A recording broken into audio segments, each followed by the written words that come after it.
Hello, hello, hello. We got this bad boy right here. The Marvel Encyclopedia. Thing is amazing. I'm just gonna read from it. Okay. Let's go to... There's a whole intro here. Also by Stan Lee in this book. We in here. What's up, man? What's up? What's up? Alright, so from Stan Lee, this little intro. Marvel Encyclopedia. I still proudly say it ranks way up there with the discovery of fire and the invention of the wheel. Wow. Just like them, it represents an epic milestone in the history of the human race. That's why I'm so incredibly proud to be writing this intro for this book that mankind has been hungering for. A book that is now and forever a shiny beacon of wonder, a titanic tribute to the talent unleashed. On a personal note, I must confess, when I first dreamed up of some of the more prominent characters you'll find in this volume, never dreamed that decades later they would have achieved the fame and popularity which they now enjoy. It's almost impossible to describe the feeling of pride mixed with disbelief that I feel when I realize how many great movies, video games, DVDs, toys, and books are based on these heroes, villains, and far-out stories, which we in the mighty Marvel bullpen had so much fun creating. None of us could have suspected that our creations would become so famous that we would find ourselves featured in this prestigious encyclopedia. Yeah, this book is amazing, Colonel Garraway. All right. So Stan Lee, what an amazing, amazing person that I wish I had the honor to meet. So this book basically goes into all the Marvel people, and it goes like alphabetically. We're starting out in the A's here. Oh, shit, it's alright. Just smack the hell out of that microphone. Okay, so the first one is Abomination. Fact file. Real name, Emil Blonsky. Occupation criminal. Base mobile. Height, 6'8". Is that what alphabetically means? Shut up. Eyes green. Hair, none. He's bald. Unfortunate. First appearance, Tales to Astonish, number 90, April of 1967. You know, it's crazy to think about, like, how old some of these comics are. Should I put some non-DCMA music on in the background here? I need to log in. I thought I was already logged into this.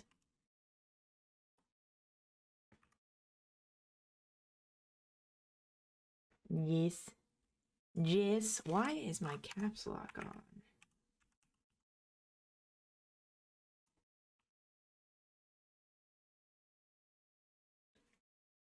Okay.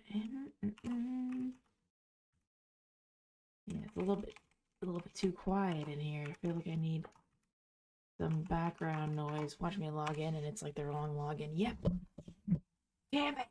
Oh wait, I think I know what it is. I keep hitting the microphone. I'm sorry.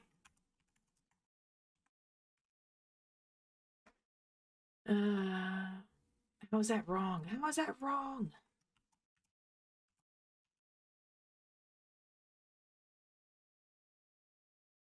Bitch, what? What?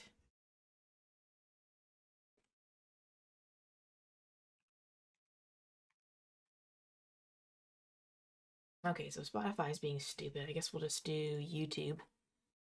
The real question is, why takes your caps lock off? Because I didn't want to have me yelling all the time. Loud noises, loud noises. Why is this on not my other account? Ah, here we go. Okay. Now let's see here. DCMA free music. 12 hours of DC. I guess this is good. Japanese lo-fi radio. Let's do this.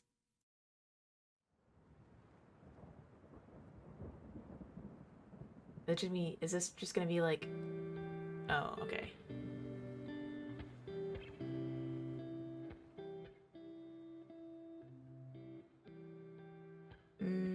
I think this is too chill.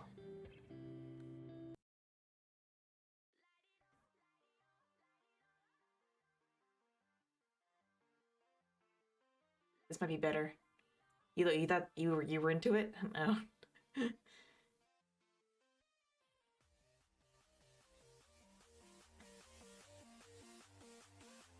Okay. How's that? Is that good? Is that a good level of music there in the background? Created these stories and backs when superhero comics were considered deviant. Yes, they did. Right. Anyway, back to the Abomination who is bald. And like, look at the art. Like, hold on. Hold on. Nice music? Okay, good. Good, good, good.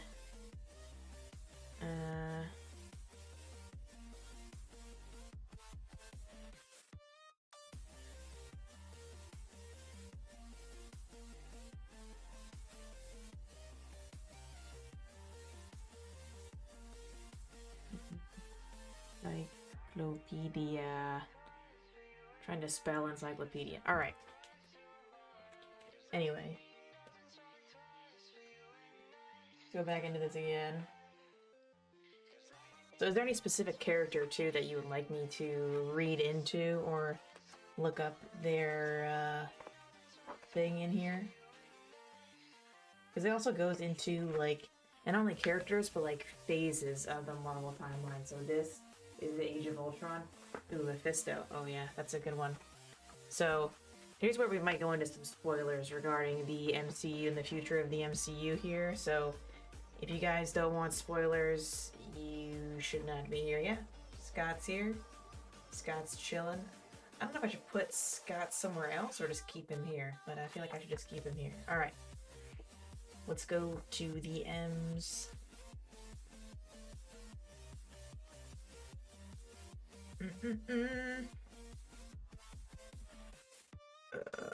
Mephisto.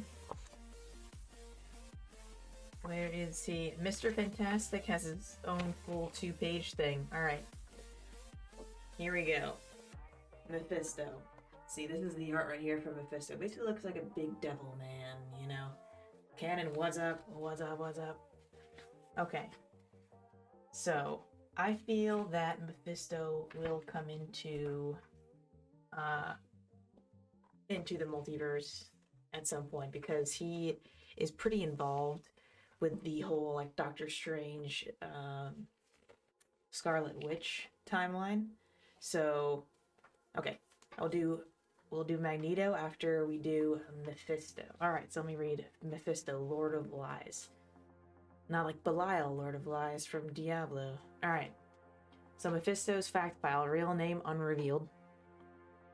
Occupation, ruler of an extra-dimensional realm of the dead. Base is a hell dimension, so it explains his devil-like appearance, you know, right? Height, 6'6", weight 310. He a thick boy. He thick. Eyes variable, usually white with no visible pupils or irises. Hair variable, usually black. First appearance, Silver Surfer, number 3, December of 1968. So then it goes into his powers too here in this fact file. But this is virtually unlimited ability to manipulate magical energies, potentially incalculable strength, godlike durability, immortality, and shapeshifting ability. He can possess the souls of those who hand them over willingly. So, oh, Puppers is up. Take for a walk. I'll be back. You want me to? Since you're the one who asked for Mephisto, should I? I'll wait. I'll wait for you to come back to finish the Mephisto thing, but we will go back. We will revert to Magneto, who should be in here. You know the Mandarin has his own whole page too. Magneto. Come on. What the hell? Alright, there we go. Okay, so Magneto is one of those people who have full 2 pages in this book. The greatest mutant ever? Wow, what about Wolverine? Wow. Alright. So Magneto, obviously master of magnetism. I think we all probably know that. If you don't, well, here you go. This is a good lesson in some Marvel stuff. So, fact file of Magneto. Real name, Max Eisenhart. Also uses the name Eric Magnus Lyncher. Occupation, conqueror. They're gonna give him like a basic job, like plumber or something. As conqueror as his occupation. Base mobile. Height 6'2", weight 190. He's kind of thin. Eyes blue, gray hair, white. First appearance X-Men #1, September 1963. So, powers, mutant ability to manipulate magnetism and all forms of electromagnetic energy. Allies and foes. Allies, Brotherhood of Evil Mutants. Sometimes Professor Charles Xavier, and formerly the X-Men, because I know he goes into that with the older X-Men movies, because originally, when he first appears, he's the antagonist of all the movies, and then you go back and you're like, oh, originally they used to be friends. Foes, yeah, Charles Xavier, X-Men, Avengers, and Fantastic Four. So issue #1. In the first X-Men comic, Magneto captured the Cape Citadel missile base only to be defeated by the original X-Men in the initial battle. So this is the first issue of X-Men that Magneto appeared in, and it was the first issue of X-Men in general. So Magneto's sufferings in his youth inspired his hatred of mankind. So he hates pretty much all humans, and the mutants are his family no matter what. So he's experiencing some discrimination. So going into his actual profile here, it says that he is one of the most powerful and dangerous of all mutants. So Kane, greatest mutant ever. Magneto has been both the foremost enemy of the X-Men and sometimes their ally. Born Max Eisenhart as a boy, he was imprisoned in the Nazi death camp in Auschwitz, Poland. Sickness and malnourishment prevented Magneto's mutant powers from emerging there. In Auschwitz, Magneto's family perished, and he witnessed the inhumanity that people can show to others who are considered different. So, mutant rage. Following World War II, Magneto married his childhood sweetheart Magda, and they had a daughter, Anya. When Anya was trapped in a burning building, a mob prevented Magneto from rescuing her. Infuriated, Magneto lashed out with his powers, killing them. So Magneto magically shielded Magda and Anya in a burning inn, but he could not save Anya's life with his magnetic shield. Frightened by what her husband had done, Magda fled from him. Magneto employed a forger to create a false identity, Eric Magnus Lyncher, and then started to create a new life for himself, hunting Nazi war criminals. Mentioned Magneto settled in Israel, where he became friends with the young Charles Xavier. They continually debated their different views on whether mutants could peacefully coexist with the rest of humanity. When Baron von Strucker and his Hydra agents captured Magneto and Charles' friend Gabriel Haller, both men used their mutant powers to rescue her. Noticing Haller would never agree with him, Magneto used his powers to steal a cache of Nazi gold that Strucker had sought. Magneto had decided that the only way to stop humanity from oppressing the emerging race of mutants was for mutants to conquer the rest of the human race. He needed funds to make that happen. So this leads into, him becoming evil and stuff, and basically, so he was discriminated against as a boy, and then this leads into him discriminating against normal humans. It's bad circle of life here. So Magneto created a helmet that made him immune to telepathy. Again, going back to how Professor X was one of his childhood friends, and Professor X has crippled him before in the past, so he needed this helmet. His new militancy soon brought him into conflict with Charles Xavier's X-Men, and Magneto tried to take over a missile base at Cape Citadel, Florida. Woo, Florida, let's go! Shortly afterward, Magneto formed the first incarnation of the Brotherhood of Evil Mutants. Which, why would you name it the Brotherhood of Evil Mutants? Are you just putting out there that you're evil? Wouldn't you want to be, kind of secret that you're evil? Just saying. Alright, anyway. Recruiting Toad, Mastermind, Scarlet Witch, and Quicksilver. The two teams clashed several times until Quicksilver and Scarlet Witch quit the Brotherhood and joined the Avengers, which leads into Avengers Age of Ultron. Kind of. Are we the baddies? Are we the bad guys? So,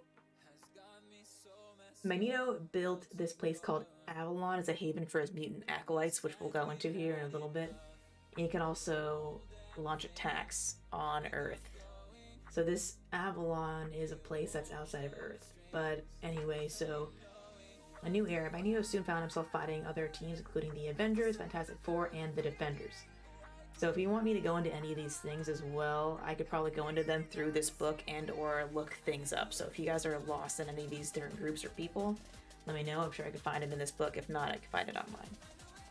So, also formed several new versions of the Brother. The Brother had multiple incarnations throughout the Marvel universe. It's just the first one was just, I think the first few were managed by Magneto, but I don't think he was a part of all of them because there are multiples of this. Okay, so using his advanced knowledge of genetic engineering, Magneto created a being called Alpha, the Ultimate Mutant, but Alpha rebelled against his creator, evolving Magneto into a powerless infant. That's how tragic. It's like basically your kid saying just like, fuck you, you know? Xavier turned the baby Magneto over to his colleague Dr. Moira McTaggart, who began experiments to alter the child's mind. I can't trust doctors, man. Later, Devon Sakari, an alien Shi'ar agent, restored Magneto to his adult physical prime, making Magneto far younger than his World War II contemporaries. Magneto resumed his battles against the X-Men, but when he almost killed a young Kitty Pryde, Magneto saw the error of his ways. So Kitty Pryde is another one of the X-Men as well. She's the one who can like go through walls and stuff. If you guys don't remember who that is.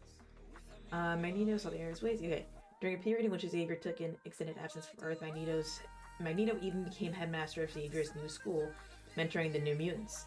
At the time, Magneto also learned that Scarlet Witch and Quicksilver were his children, something all three of them were later discovered to be untrue. Yeah, so that is actually not a fact. Because we can go into that later. We can actually go into Scarlet Witch and Quicksilver later too, because I'm sure, like, Scarlet Witch is obviously going to be very prevalent in the new movie. Doctor Strange and Multiverse of Madness, and I feel like she might also pop up in Quantumania, maybe like in an end credit scene or something as well, but Quantumania doesn't even come out until 2023, so we got a while to wait for that one, unfortunately, guys. Alright, so, Mutant Homeland. Magneto later returned to his more violent ways, becoming convinced once again that humanity intended to wipe out mutants. So again, not true, but, you know, discrimination and stuff.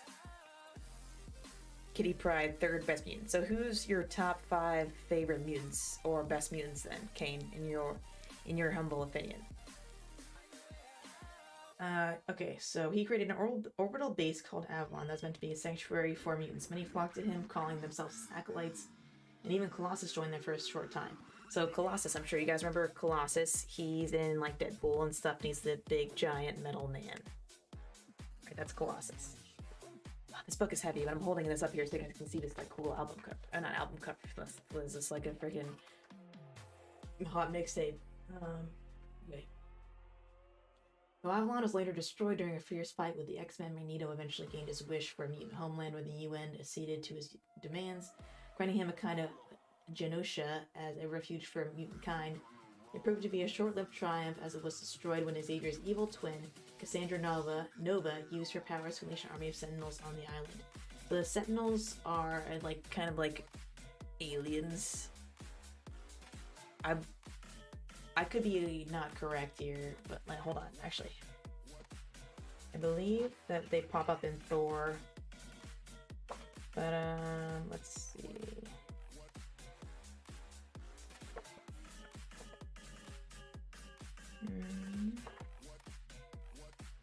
Yes. Okay, so the mutant hunting robots, the Sentinels, I think they're in like they're in one of the X-Men movies where like Wolverine's like going back and forth in time and he's like trying to save them from being killed by the Sentinels. So that's the Sentinels chase down mutants and kill them. Magneto, Gambit, Kitty Pryde, Mystique, and you don't know who number 5 is? Wolverine's not even in your top 5? Dude, that's wild. Mystique is dope, though. I do like Mystique a lot. Her ability is so dope. I love that shape-shifting ability. Alright. Anyway. So going back to Cassandra Nova using her powers to unleash army Sentinels. Seeing that Magneto, along with over 16 million other mutants, had perished in the ensuing devastation. Soon after, a new X-Men recruit, Zorn, revealed himself to be Magneto, but this was found to be a ruse. The real Magneto had in fact survived the Genosha attack, but only just and at a great personal cost. Magneto achieved a desire for mutant power when his daughter, in quotations, the Scarlet Witch, reimagined reality to be one where mutants and Magneto ruled. When this House of M reality eventually crumbled, the mentally disturbed Scarlet Witch used her abilities to depower most mutants, including Magneto.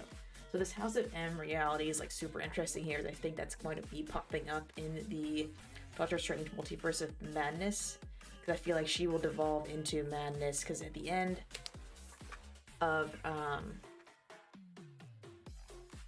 WandaVision, where she's like in that cottage and she's like reading from the book and she like hears her kids call out to her, I think that's the moment where she kind of starts to go a little bit crazy, because she's trying to look for ways to bring her kids back, because her kids were created out of her own magic when she was in Westview, right? Like those weren't her real kids, but she just like fabricated them through the magic. So I think that's going to be a thing, because that happened, I believe, in the comics too, with the whole House of M timeline. That's where it goes. That's the direction that it goes in, because Mephisto makes a deal with her in order to, I think, regain his like body as well, and basically tricks her into using her power to bring him back. And then this like fucks up everything, obviously, because Mephisto is not a good person. He's a villain, as we have briefly read before. Hugh Jackman is great. Wolverine can go suck it. Damn. All right. Anyway, all right, back to this. His powers were eventually restored by the High Evolutionary following a schism of views between Cyclops and Wolverine. Magneto joined Cyclops' more militant X-Men team. Later, while fighting Red Onslaught, which is also known as Red Skull, a spell cast by Scarlet Witch revealed that she and Quicksilver were not Magneto's children after all. Magneto continued to fight for mutants, giving his life in a desperate attempt to save the world, and when incursions caused by the Beyonders threatened the planet. So I don't know who the Beyonders are, but we can go into that as well if you guys are interested. When reality was recreated, Magneto was reborn and formed a new X-Men team, one that was willing to do the dirty work to get jobs done. He eventually rejoined the rest of the X-Men and helped mentor the young time-displaced X-Men team. However, when he was forced to kill several mutants in self-defense because of Miss Sinister's actions, he again started to doubt his more benevolent world overview. After witnessing a future where mutants worshipped him for the hard decisions he had made, Magneto created a new incarnation of his asteroid M base, leaving his life as one of the X-Men behind to build a new Brotherhood of Mutants. So this will be the third incarnation of the Brotherhood of Mutants that we've seen just in this little brief thing right here. So this asteroid M was his like base, literally on an asteroid, and he created this Brotherhood of Mutants. You can see it down here in this corner, right there. Alright, so the House of M had Quicksilver and Scarlet Witch. Scarlet Witch's sons Thomas and William, Magneto and Polaris. So that was like their little like family. House of Magnus, House of M reality.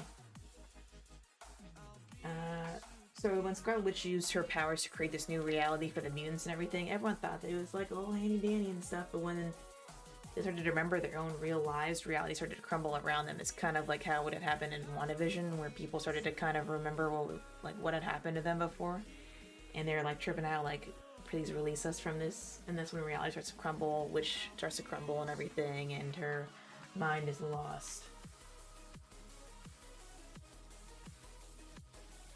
Okay, so that is a Magneto. Any other requests here for people? Let's see if I don't know if I think they go into House of M in here somewhere.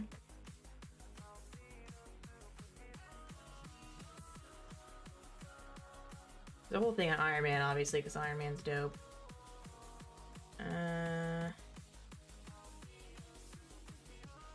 Oh, we can read about. You want to read about Kitty Pryde?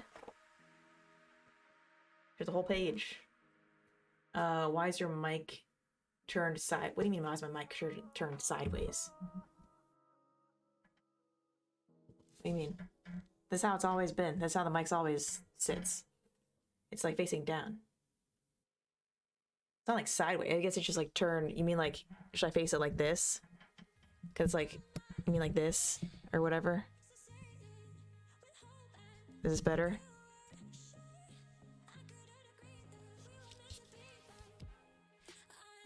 Whatever's good. This is better? No, it's better? Okay.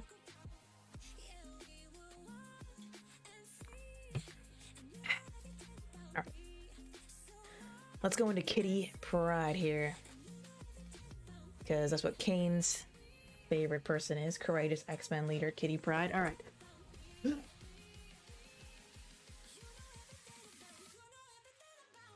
All right, going into it. Fact file on Catherine Pryde. Real name, Catherine Kitty Pryde. Occupation, adventurer, student. Former S.H.I.E.L.D. employee. Base, the Xavier Institute, Salem Center, and New York State. Height, 5'6", weight, 110 pounds. Eyes and hair, brown. First appearance, X-Men number 129, January 1980. So, we get you some aviator glasses, make that fireplace my full background. So in order to make it my full background, I have to put my green screen up, and I'm honestly too lazy to do that right now. Even though it just requires me to put my little thing on my chair. I'm too lazy to do that. So, anyway. Powers. Mutant ability to pass or phase through solid matter by altering the vibratory rate of the atoms of her body, clothing, and a limited amount of other matter. Highly adept with computers. So, as a schoolgirl in Deerfield, Illinois, Kitty Pryde began suffering intense headaches. A sign of mutant power to phase through solid matter and disrupt electronics is about to emerge. Emma Frost, the White Queen of the Hellfire Club, visited Kitty's parents to recruit her as a student. Professor X and 3 of his X-Men soon followed, hoping to convince Kitty's parents to let her attend his school of gifted youngsters instead. Choosing sides. After the White Queen kidnapped the visiting X-Men, Kitty helped Cyclops and Phoenix, Jean Grey, rescue them. She entered Xavier's school and joined the X-Men. Quantum powers. Kitty briefly adopted the code named Sprite and Ariel. During an adventure in Japan where Wolverine taught her martial arts, she chose the name Shadowcat, which she still sometimes uses today. So that's the name everyone knows her by, Shadowcat. Kitty. Kitty and fellow student Colossus fell in love, although the relationship turned stormy and eventually ended. Also, how would that work? Like, the physics. The physics surrounding a giant metal man and a small woman.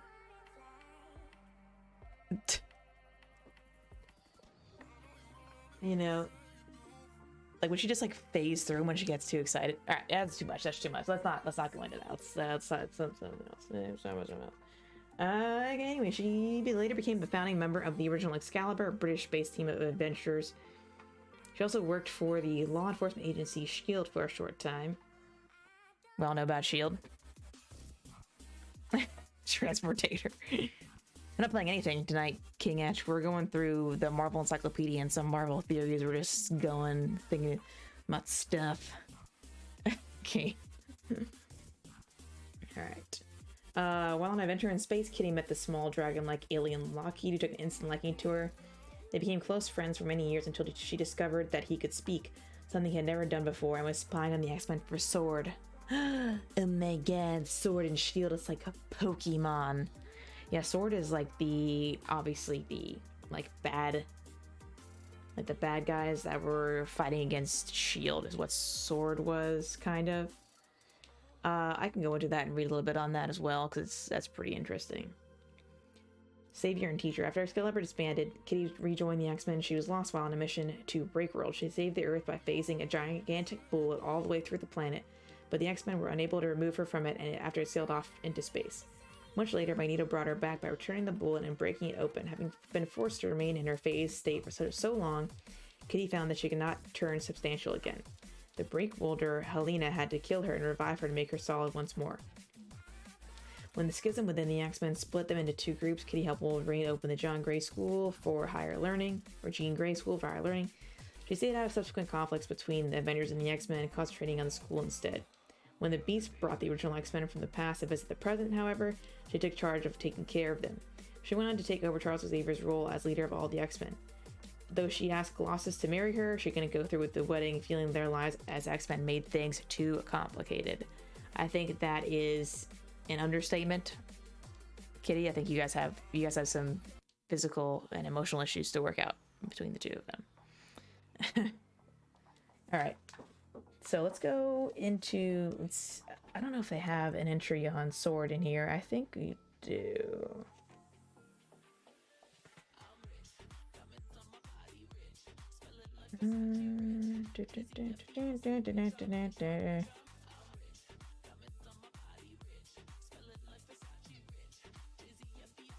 Spider-Man has like 4 pages in this book, by the way, guys. Might have to go into that in a bit here.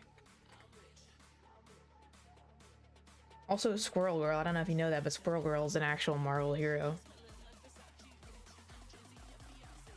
I keep feeling it's going to be in the next page, and it's like not on the next page. What the frick? Okay, yeah, okay. Sword. Alright, so Sword here, backed by notable members. Abigail Brand as the director. Beast was a part of it for a while as well. Mutant Genius. Death's Head, who's a cyborg bounty hunter. Henry Grich, co-director. Lockheed Mini Dragon Spy. Spider-Woman. And Sidron, which is an alien hacker / telepath. So the base is the Peak space station orbiting Earth.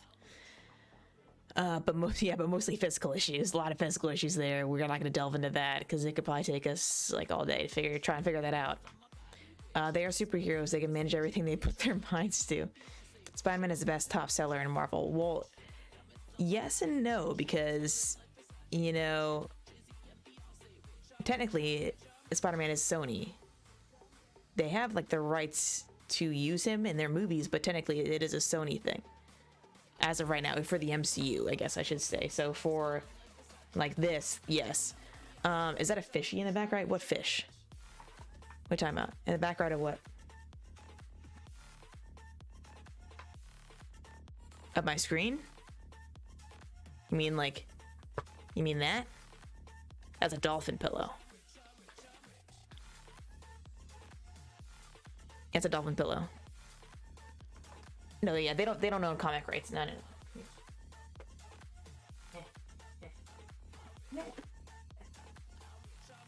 It is a dolphin pillow.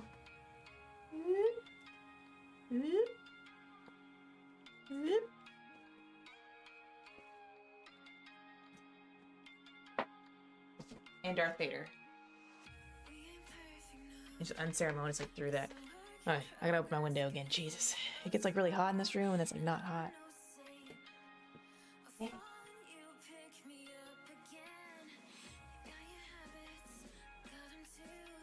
I'm gonna get all cold. It's gonna suck. Okay. Everyone say hello to Scott. The unicorn is attached to my sweater using Velcro. Ow! No, it's fine. No worries. Also, I have the Kim Jong-un flag in the background. That's what this flag is right here. It's Kim Jong-un and it says live, laugh, love. Scott says hello. Scott the unicorn says hello. Alright, anyway, back into Thor. So their first appearance was in the Astonishing X-Men number 6, December 2004. Orbiting the Earth Sword's base, the Peak was ideal for surveillance of the world's trouble spots. So, I was wondering who that was. Yeah, it's Kim Jong-un. My mom hates it. It's great. Anyway. Alright, so SWORD stands for Sentient World Observation and Response Department. It was a semi-autonomous division of S.H.I.E.L.D. charged with protecting Earth from alien threats. Abigail Brand is in command of the organization from its founding, sharing their directorship responsibilities with Henry Irish only during the Dark Reign. The organization concentrated on diplomacy as much as espionage or military action and specialized in communication with new alien races from its space station headquarters known as the Peak. It was eventually replaced by the Alpha Flight space program. So here they are, right here. SWORD.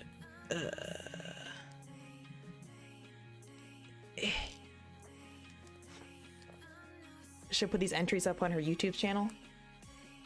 I'm probably gonna put this whole video up on YouTube, Kane. All right, now let's go to Spider-Man. Look, there's what? Look, Squirrel Girl has a whole page.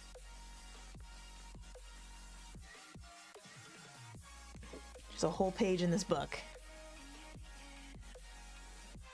The unbeatable hero, Squirrel Girl.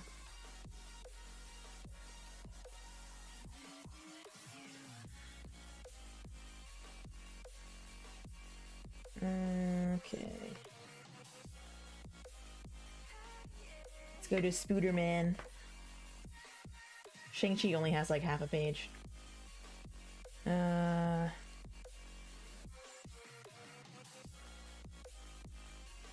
Silver Surfer's got a full page, obviously. Alright. Spider-Man. There is a page about Howard the Duck. We can go into that.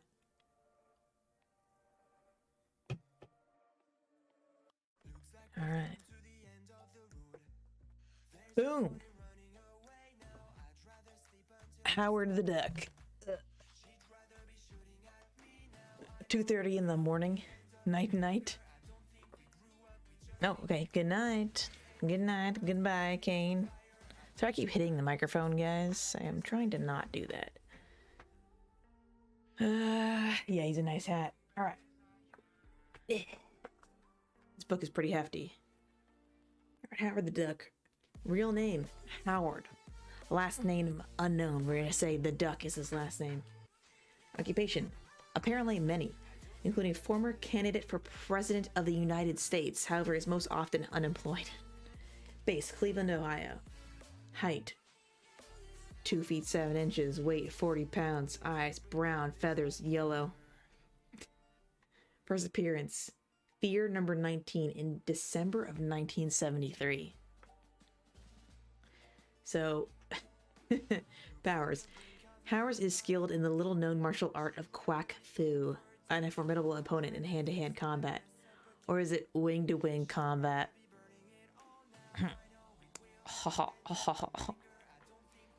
That's a big-ass duck. Yeah, would you rather fight 100 duck-sized horses or 1 horse-sized duck? Think about that. Alright. Howard the Duck was born on Duck World, where people evolved from waterfowl. You'd rather fight 100 duck-sized horses? Yeah, 1 horse-sized duck would be pretty terrifying to fight. Alright, when the Demon Thog caused the interdimensional cosmic axis to shift, Howard was dropped into Florida Everglades on Earth. Let's go, Florida, baby! The site of the nexus of all realities. Hoping to return home, Howard teamed up with Korek the Barbarian, the Earth Sorceress Jennifer Kale, Dakim the Enchanter, and the Man-Thing. As this group battled Thog, Howard fell off the stepping stones of oblivion and tumbled back to Earth, landing in Cleveland, Ohio. What a terrible place to go after being in Florida. Or just in general. Ohio just sucks. If you're from Ohio, I'm not sorry. There he met Beverly Switzler, and when the two were attacked by the criminal accountant Prorata, Howard and Beverly escaped and began living together in the human-duck relationship.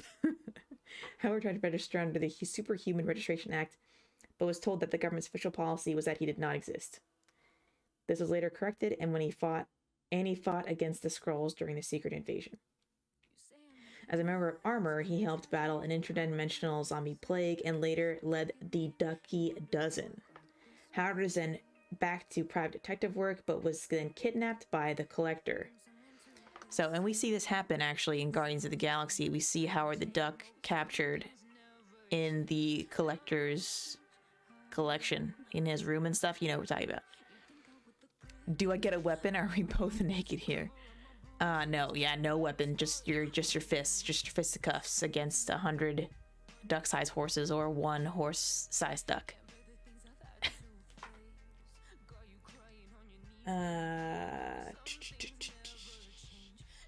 Yeah, attempting to return to his own universe using the Abundant Glove, he accidentally turned himself into a living nexus of all realities. Howard later discovered that he was unwittingly the star of one of Mojo's reality shows and fought Mojo's Sparktex to gain his freedom.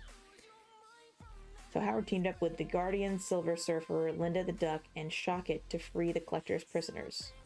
So we don't see that happen in the movie because the Collector gets like killed and stuff, so.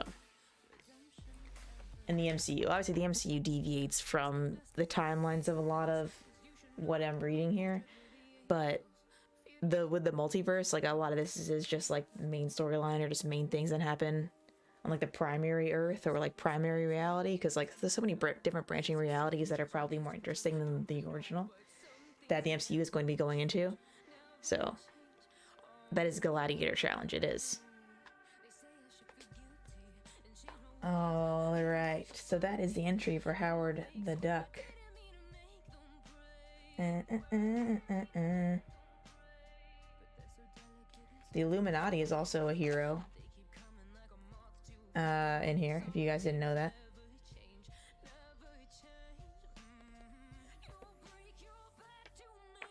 Alright, yeah. So Mephisto is also a part of the Spider-Man storyline as well, which is why I'm excited to see what they're going to be doing with the new Spider-Man. Because there's going to be a sequel to No Way Home, obviously. And if you guys haven't seen No Way Home, go see it because it is a fantastic movie. Mini horses would definitely inflict emotional damage on me. I'm sure they also do physical damage on you. Could you imagine just 100 horses biting you and kicking you? Like, that would be some significant damage. That's a lot of damage. Alright, so this is Spider-Man.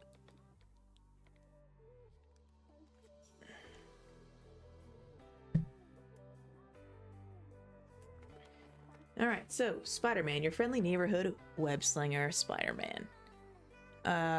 That's always the problem with the hero movies. They introduce a villain and kill at the end, and they choose a big name to be a throwable one-shotter. That is a problem. But, like I was saying before, with the multiverse, people who have been killed off can just, like, come back and, like, from new realities, get pulled from new realities or whatever. Like, we could see for the return of, like, Quicksilver, like, for example, you know? But I would feel so bad for curb stomping a mini horse. That is true. You feel kind of bad. You wouldn't feel bad about, like, kicking a giant duck in the face. That's just terrifying. Alright, so Spider-Man, real name Peter Benjamin Parker. So this is only going into the main Spider-Man here. We're not going into other Spider-Man like Miles Morales and stuff. Those are different. Occupation, freelance photographer and science teacher, based New York City. Height 5'10", weight 170, eyes hazel, hair brown. First appearance, Amazing Fantasy number 15, August 1962. Let's get Scarlett Johansson back. Yeah, she could come back too, honestly. I don't know if she would come back though. I think she's done for the MCU, if I read that correctly. I mean, but people have said they've done before and have come back. I mean, let's look at like sports, right? Like Brett Favre is like, I'm retiring. He's like, oh, just kidding, I'm retiring. Oh, just kidding. Like, yeah, people would come back. What? Peter Parker is Spider-Man? Hey, I warned you about spoilers, Ken, and you're still here, so. Alright, powers.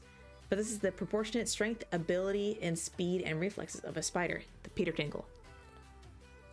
Can cling to any surface and generate organic webbing, also possesses a spider sense that warns him of danger and can align him with his environment.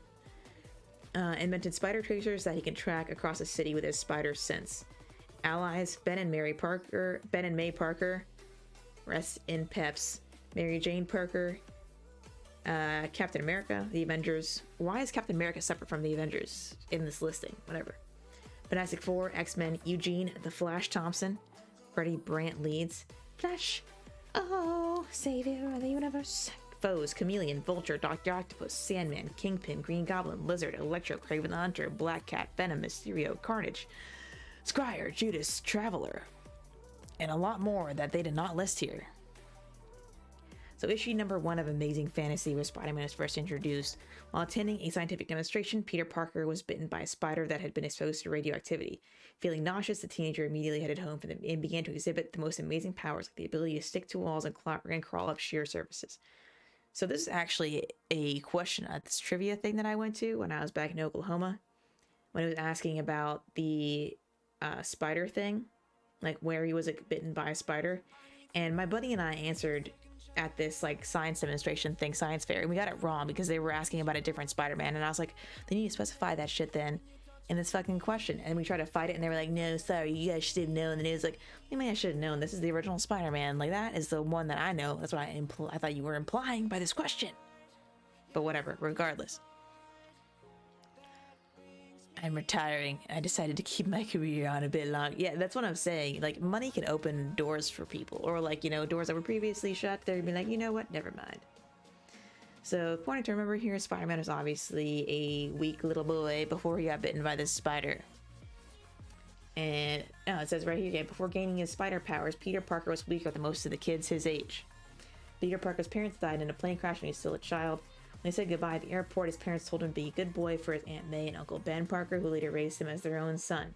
Peter always thought of his Uncle Ben as his best friend. Not only did Ben Parker spend quality time with the boy, he had a great sense of humor and spent many hours telling jokes and pulling gags on Peter, who developed an appreciation for small quips and pranks. Peter studied hard in school and became an honor student. Although his teachers praised him, other students had little use for a know-it-all like puny Parker. The girls thought him too quiet, and the boys considered him a wimp. Ripperinos. He's not natty anymore. I mean, he's jacked now. Alright, origin of Spider-Man. On the day his life changed forever, Peter went to a science exhibition by himself where he was bitten by a common house spider who had been exposed to a massive amount of radiation. Within a few hours, Peter discovered that he could stick to walls and had gained other amazing arachnid abilities. Anxious to cash in on his new powers, he designed a distinctive costume that concealed his identity, built a pair of web shooters, and went into show business with using the Amazing Spider-Man as his stage name. One night after performance, he was walking towards an elevator when a security guard asked him to stop a fleeing man. However, Peter Parker did nothing and the burglar escaped. A few days later, that same thief murdered Peter's Uncle Ben. Filled with remorse, Peter vowed that he would never allow another innocent person to suffer because Spider-Man had failed to act. He had learned in the hardest possible way to use his great powers in a responsible manner. With great power comes great responsibility. Which, if you guys haven't seen Spider-Man No Way Home, they say that line, and I was like freaking out. And then also when all the Spider-Men like get together, because like, you know, again, so I said this before, I'm gonna say spoilers in here. If you don't want any spoilers for Spider-Man No Way Home or anything, leave now. Which Spider-Man? The original, the Almighty, the Amazing, the Ultimate, Spectacular. There is quite a list, canon and correct. But yeah, when all the Spider-Man meet together, it's like Tobey Maguire, Andrew Garfield, and him all meet together, and they like Spider-Man 1, 2, and 3. And they're like questioning Tobey on his like webs, like Tobey Maguire's Spider-Man. And they're just like, so you shoot, like you create the web stuff organically? I have to create my web fluid in like a lab. So he's like, no, it just comes to my wrists. And then they're like, does it come out of anywhere else? And I was like, and Toby's like, nope, just my wrists. And I was like, Toby meme face. Anyway. Regardless. Alright, high school hero. Spider-Man soon found himself battling criminals such as Chameleon, the Vulture, Doc Ock, Sandman, Doctor Doom, Lizard, Electro, Mysterio, the Green Goblin, Scorpion, and many more. He had to join the Fantastic Four and began a feud with the Human Torch. It wouldn't be the Fantastic Four, it'd be the Fantastic Five, so that doesn't really work.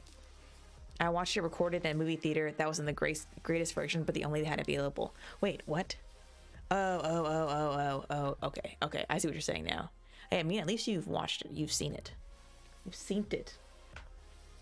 J. Jonah Jameson, publisher of the Daily Bugle, hated mass vigilantes and claimed Spider-Man was a menace to the public. Peter saw an opportunity to exploit Jameson's campaign and began taking pictures of himself as Spider-Man, and therefore he made a bunch of money. Tobey Maguire's Spider-Man made money off of himself. Good for him. It's like Spider-Man OnlyFans, but like, yeah, I guess, yeah, Spider-Man OnlyFans. He was soon supporting himself by selling these pictures to the Daily Bugle on a freelance basis. Peter eventually graduated from Midtown High with the highest scholastic average in the school's history. However, he almost missed the graduation ceremony while the other seniors donning caps and gowns. He was busy battling the Molten Man. He won his fight and arrived at the ceremony just in time to realize that he had won a full scholarship to Empire State University. So, in this, with Peter Parker, so the Green Goblin murdered Gwen Stacy, who was Peter's first true love before Mary Jane. So, yeah, what a parallel. Spidey OnlyFans. Dude, you gotta do what you gotta do to make money sometimes, you know? Love the t-shirt. I survived my school trip to New York, and Doctor Strange kept... Oh, for fuck's sake. Yeah, Doctor Strange is, like, sitting there in, like, his, like, winter jacket, because they, like, couldn't figure out a way to get all the snow out of the sanctum. I was like, this is funny. He just seemed as, like, a normal human being with, like, a jacket on, like a coat. So college years and beyond. While in college, Peter met Mary Jane Watson, his future wife, but began to date Gwen Stacy. Gwen would later die tragically at the hands of the Green Goblin. So we see this as well also with Amazing Spider-Man, you know, with Andrew Garfield's Spider-Man, is that she dies. and Andrew Garfield Spider-Man wasn't able to save her. But in the new Spider-Man in No Way Home, MJ, like Zendaya's MJ, is like falling off of the like Empire State Building where they're all like battling it out. And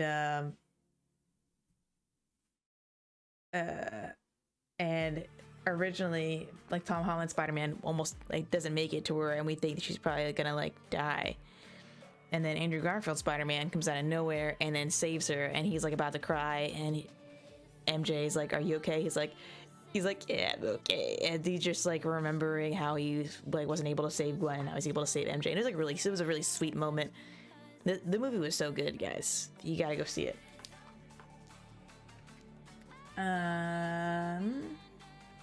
Okay. Anyway, Peter became best friends with Harry Osborn and later learned that Green Goblin was secretly Harry's father, Norman. Spider-Man also encountered such villains as Kingpin, the Rhino, Shocker, Silvermane, and the Prowler.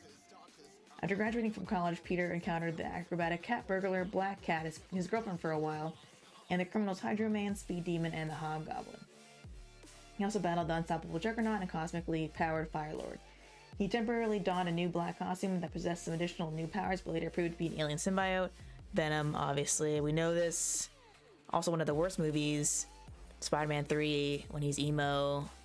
What a terrible, terrible movie. If you liked that movie, please reevaluate your life decisions.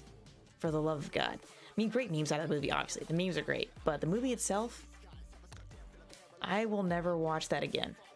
Unless it's ironically, and I'm probably drunk.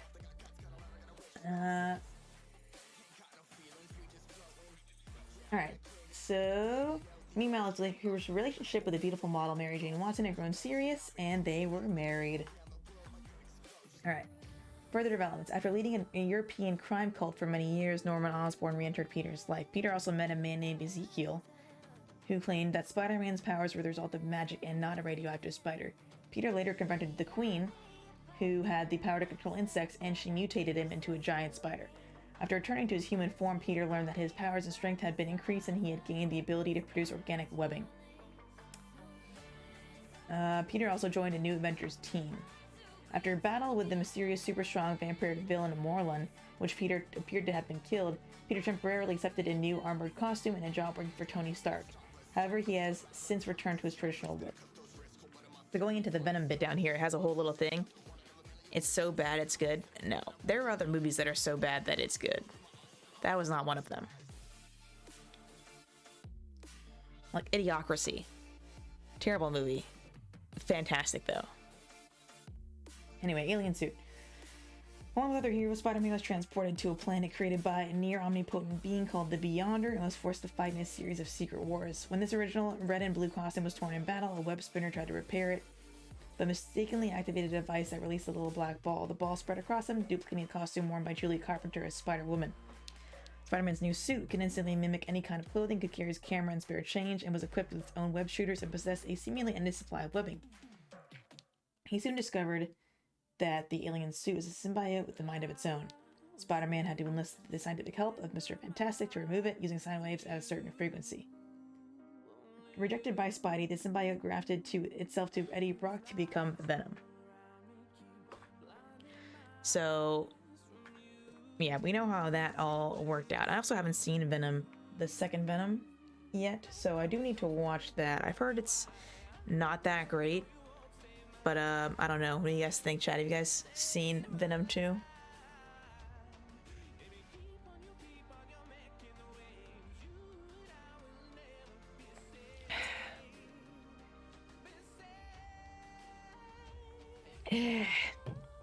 Again.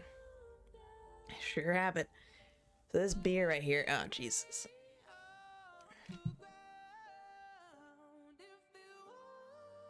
It's pretty good. Refreshing. It is a smooth taste that's called Strawberry Creamy Slide, which sounds sexual, but I swear it's not.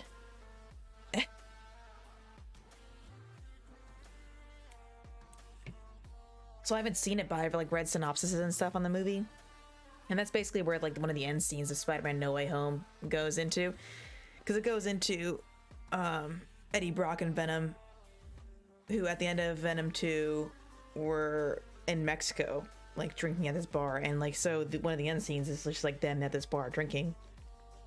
And then he disappears because he gets summoned to this alternate reality with Spider-Man. So he'll probably show up in the next Spider-Man movie as well, and maybe even in the Multiverse of Madness. So I'm excited to see what happens with the new MCU as we go forward here. Foodgasm. All right. So that's the first 2 pages of Spider-Man. We can go into more now. Spider-Man Continued. So here are the next 2 pages of Spider-Man. Alright, so Peter sided with Iron Man, Tony Stark, during the Civil War, which you can watch in Captain America Civil War. Even going so far as to register with the government and expose his true identity developed during a televised press conference. He quickly came to regret this decision when he saw the tactics the pro-registration forces used to win, and he switched sides to join Captain America's resistance. For a short time, he returned to his black costume while he, Mary Jane, and Aunt May went into hiding, but he soon returned to his red and blue shirt. Aunt May shot. Besides the government hounding him, Peter now had to deal with the fact that all his old foes knew who he was. From inside prison, the Kingpin hired an assassin who waited outside a hotel room in which Peter, Mary Jane, and Aunt May were staying. When Peter's guard was down, he fired. Peter's spidey sense enabled him to dodge the bullet, but it struck Aunt May. Peter and Mary Jane rushed her to the hospital, where the doctor informed them that she was too frail to survive. So, the problem is when they have amazing potential for movies and they have to make choices, and it often lacks a lot of needed elements. Very true. However, I feel like they did a lot of really good stuff with No Way Home. And speaking of Aunt May being shot, Aunt May, rip Aunt May, and Spider-Man No Way Home. That was so sad. She was like so strong too. She's like, I'll be fine. I was like, you're not fine. Oh my god, you're bleeding everywhere. That was sad. Feel for Peter. Alright, anyway. Needing money to pay for Aunt May's treatment, Peter returned to the wealthiest man he knew, Tony Stark. Tony immediately changed into Iron Man and tried to arrest Peter, but Peter managed to entangle Iron Man with his new webs, which now sprang directly from his wrist rather than a web shooter. While Iron Man was trapped, Peter accused Tony of misleading him to make the worst mistake of his life, which was revealing his identity and registering for that thing, which was like the Geneva things or whatever, the Sokovia Accords in the movies. He demanded that Tony help Aunt May because Tony's rich, so he can give him some money for treatment. Tony refused, saying that he couldn't be seen aiding and abetting a known criminal like Peter. Breaking free of his webs, he flew off without trying to arrest Peter again, but he made it clear that he would not help. Later, Tony's butler, Edwin Jarvis, who they were just replaced with Happy Hogan in the movies, who had been dating Aunt May, arrived at the hospital to check for with a check for $2 million they'll pay for her care. Despite the money, however, the doctor believed that Aunt May would not live long.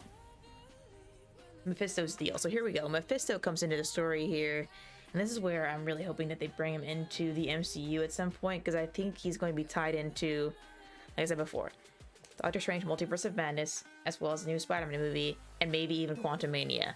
I feel like he's going to be appearing soon. I feel like he has to. If they're going to be following any kind of, like, comic book storylines here, I feel like he needs to be introduced to the MCU at some point, and I think it would be a good time to introduce him for Multiverse of Madness, which, at the end of Spider-Man No Way Home, one of the end credits is Doctor Strange looking at a dark version of himself, which I think could either be Doctor Supreme from, basically, if you guys have seen the What If series on Disney+,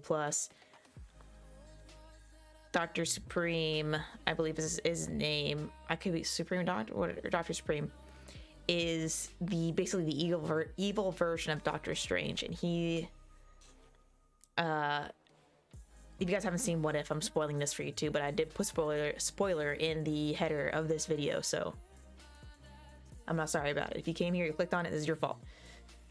So in the What If episode, Doctor Strange is trying to fix this absolute point in time. The absolute point in time being when Kristen dies. So she's supposed to die, she's meant to die in every timeline because her death is what leads Doctor Strange to go search for the mystic arts. So that is an absolute point in time that is needed in order for him to continue to pursue the mystic arts and become Doctor Strange like he's supposed to in all these timelines. So in this What If episode, though, he keeps trying to go back in time after he acquires the time stone and just revisit and try to redo it over and over and over again, try to save her from death. This obviously does not work because at an absolute point in time, and the Ancient One comes to him and tells him like, hey, this isn't going to work, man, stop, this is an absolute point in time, you can't change it. He's like, fuck you, I can change shit, I'm Doctor Strange, I do whatever I want. So he goes and seeks out basically like I think it's what's his name, Cagliostro, I believe, or whatever, the Temple to Cagliostro, and like goes and finds it, and then finds like all these books and stuff on like how to like time manipulation and everything, and realizes he needs like more power to try and do this. So in order to try and get this new power, he begins summoning demons and absorbing their essence. So he kills and absorbs so many demons over the course of many years, and obviously they get like more and more devious and more powerful with every demon he summons, and he also becomes less and less of a man, really. His soul kind of devolves into this giant, like a monster being, and he becomes kind of like the evil Doctor Strange. And eventually he is kind of able to like what he thinks is originally fix this absolute point in time and prevent her from death. And then as he thinks it works, he basically turns into a giant monster. She's scared of him. His reality shatters apart. In his own universe, it collapses around him, and he basically destroys his own universe, his own reality, as a result of trying to change his ultimate point in time. So, I'm saying all this stuff, going back into what I was saying earlier with like Mephisto and the end credit scene of Spider-Man No Way Home. So that end credit scene, you see Doctor Strange talking with a dark version of himself, which could either be this Doctor Supreme from the What If series, or I feel like it could also be Mephisto, like taking Doctor Strange's shape, and like, I don't know, like trying to manipulate his own like story, you know? And then Doctor Strange and Spider-Man and all of them are gonna come into this, and Wanda made a deal with Mephisto in order to try and get like her kids. So Mephisto is going to be a big deal, I think, in the MCU in the future, but I think we'll have to wait probably at least until like next year or 2023 for us to actually see it, as long as COVID doesn't ruin any more filming. All right, ooh, that was a lot of talking. I need some more beer. The comic stories are so much better. Why would they change anything in the movies? What are you doing with the gold you have in your hands? I mean, so sometimes I feel like the comic stories probably wouldn't translate as well to the movies that they think will translate as well to the movies, which, I mean, I think they've done like a pretty good job so far, because it's hard to tie in all these different comics together, because there's like so many different comics, so many different characters, timelines, like all this kind of stuff. So that's the beauty of the multiverse, though. You just can combine anything from any universe, any reality, any comic, any series, and just be like, oh, it's the multiverse, and then just like boop, pop it together. I think they did a pretty good job. I mean, something new, like a new villain hero stories, like Harley Quinn in the Batman cartoon. So I haven't actually seen that show yet, but I've heard it is very good, that Harley Quinn show.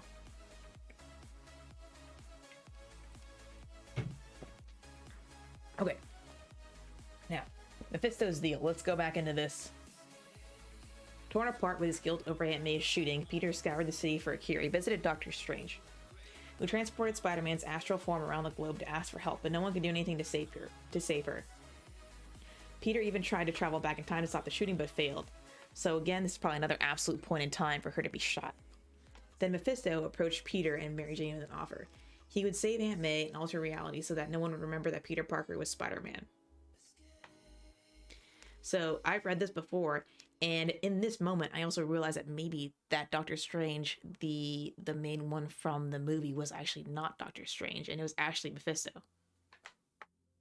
And then, so it's like Doctor Strange himself is probably like, is he trapped in an alternate reality somewhere else? Because remember, also, he's not the Sorcerer Supreme anymore since he got blipped. It is now Wong. Wong is Sorcerer Supreme, and Doctor Strange is just another sorcerer, even though he is more powerful than Wong. But yeah, so this led me to think, like, maybe, just maybe, what if the Doctor Strange we saw in No Way Home was actually Mephisto? That would be wild. That would be freaking wild, guys.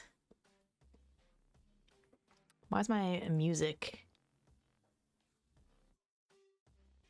Is my music working right now? Is it just really quiet? Okay, I was just really quiet for some reason. Alright. Weird. Okay. Okay, all he wanted in exchange for their greatest source of happiness, their marriage. Searching their souls, Peter and Mary Jane agreed to Mephisto's offer. The next morning, Peter woke alone, but with Aunt May alive and well, cooking him a stack of wheat cakes, and with no one aware that anything had ever been different. All changed. When Mephisto had supposedly only made a couple of changes, their effect was alter Peter's life drastically. He was living alone once again. He was alone once again, living in his Aunt May's and looking for an apartment in Manhattan. His old friend Harry Osborn had returned from being presumed dead, and without Mary Jane in his life, Peter was unlucky in love. Some things, however, stayed the same. With the Daily Bugle having cash troubles, J. Jonah Jameson hadn't paid Peter for several photos he brought.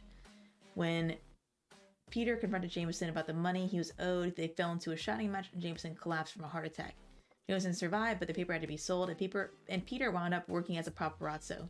He soon gave up that life to become a photographer for Ben Urch's new paper, The Frontline. So Peter actually saved Jameson's life by giving him CPR after he collapsed during an argument. Later, as Spider-Man, he had to do so again when he inadvertently told Jameson that his wife had sold the Daily Bugle while he was ill.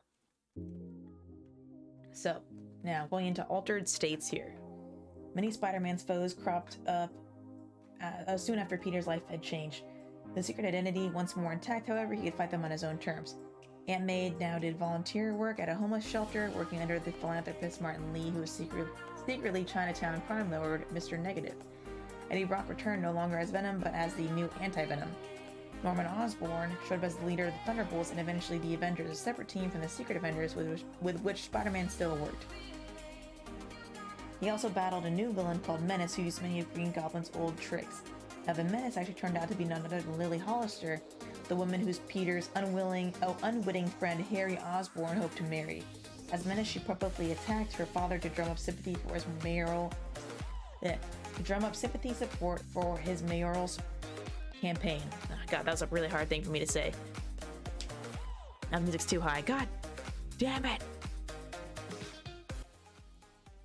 Okay, there we go. I turned it down. There we go. Music is real weird. All right.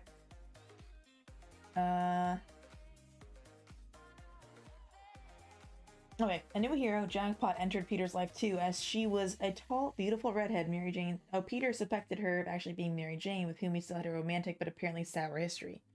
Instead, she turned out to be Alana Jobson, a woman who'd bought the identity from Sarah Everett. Alana soon died after Peter learned her secret, destroyed by the drugs she'd been taking to gain her powers. While Peter enjoyed the fact that no one knew his secret identity, in time he did tell a few others closest to him, including the Fantastic Four, some of his fellow Avengers. So, essential storylines here for Spider-Man. Civil War 1 through 7. During the Civil War, Spider-Man registers with the government and reveals the identity of the world, then comes to regret it, as one does. One More Day is with Aunt May at death's door after taking a sniper bullet meant for Peter. He and Mary Jane cut a deal with Mephisto, trade their marriage to save her life. Amazing Spider-Man number 546. His marriage is erased along with any knowledge that anyone has about his secret identity. Spider-Man starts again fresh but alone, which is where we're left off at after Spider-Man No Way Home. Amazing Spider-Man number 700. Doc Ock defeats Spider-Man and steals his body. Amazing Spider-Man Spider-Verse. Web-slingers from across the multiverse join forces to fight Morlun. So I feel like that could be another thing that we might see in the future as well, is all the spider people ganging together to fight Morlun or to fight somebody else, maybe Mephisto. That'd be pretty cool to see, I think. Oh, there are actually more pages of Spider-Man. I lied. I thought there's only 4 pages. There are actually 6 pages of Spider-Man. Also goes into Spider-Girl, Spider-Woman, blah. So this is actually... So these are pages 5 and 6 of the Spider-Man entries. Look at that art. Just beautiful. Just chef's kiss. Beautiful. All right. All right. Let's read into this here. A flashback story revealed that in the timeline Mephisto had modified during the deal. I've altered the deal. Pray I don't alter it any further. Peter and Mary Jane were never married, actually, because he had missed their wedding day. So really, he put the blame all on Peter, which is why their relationship was sour with him and Mary Jane. When he saw her later, she's like, oh, this bitch.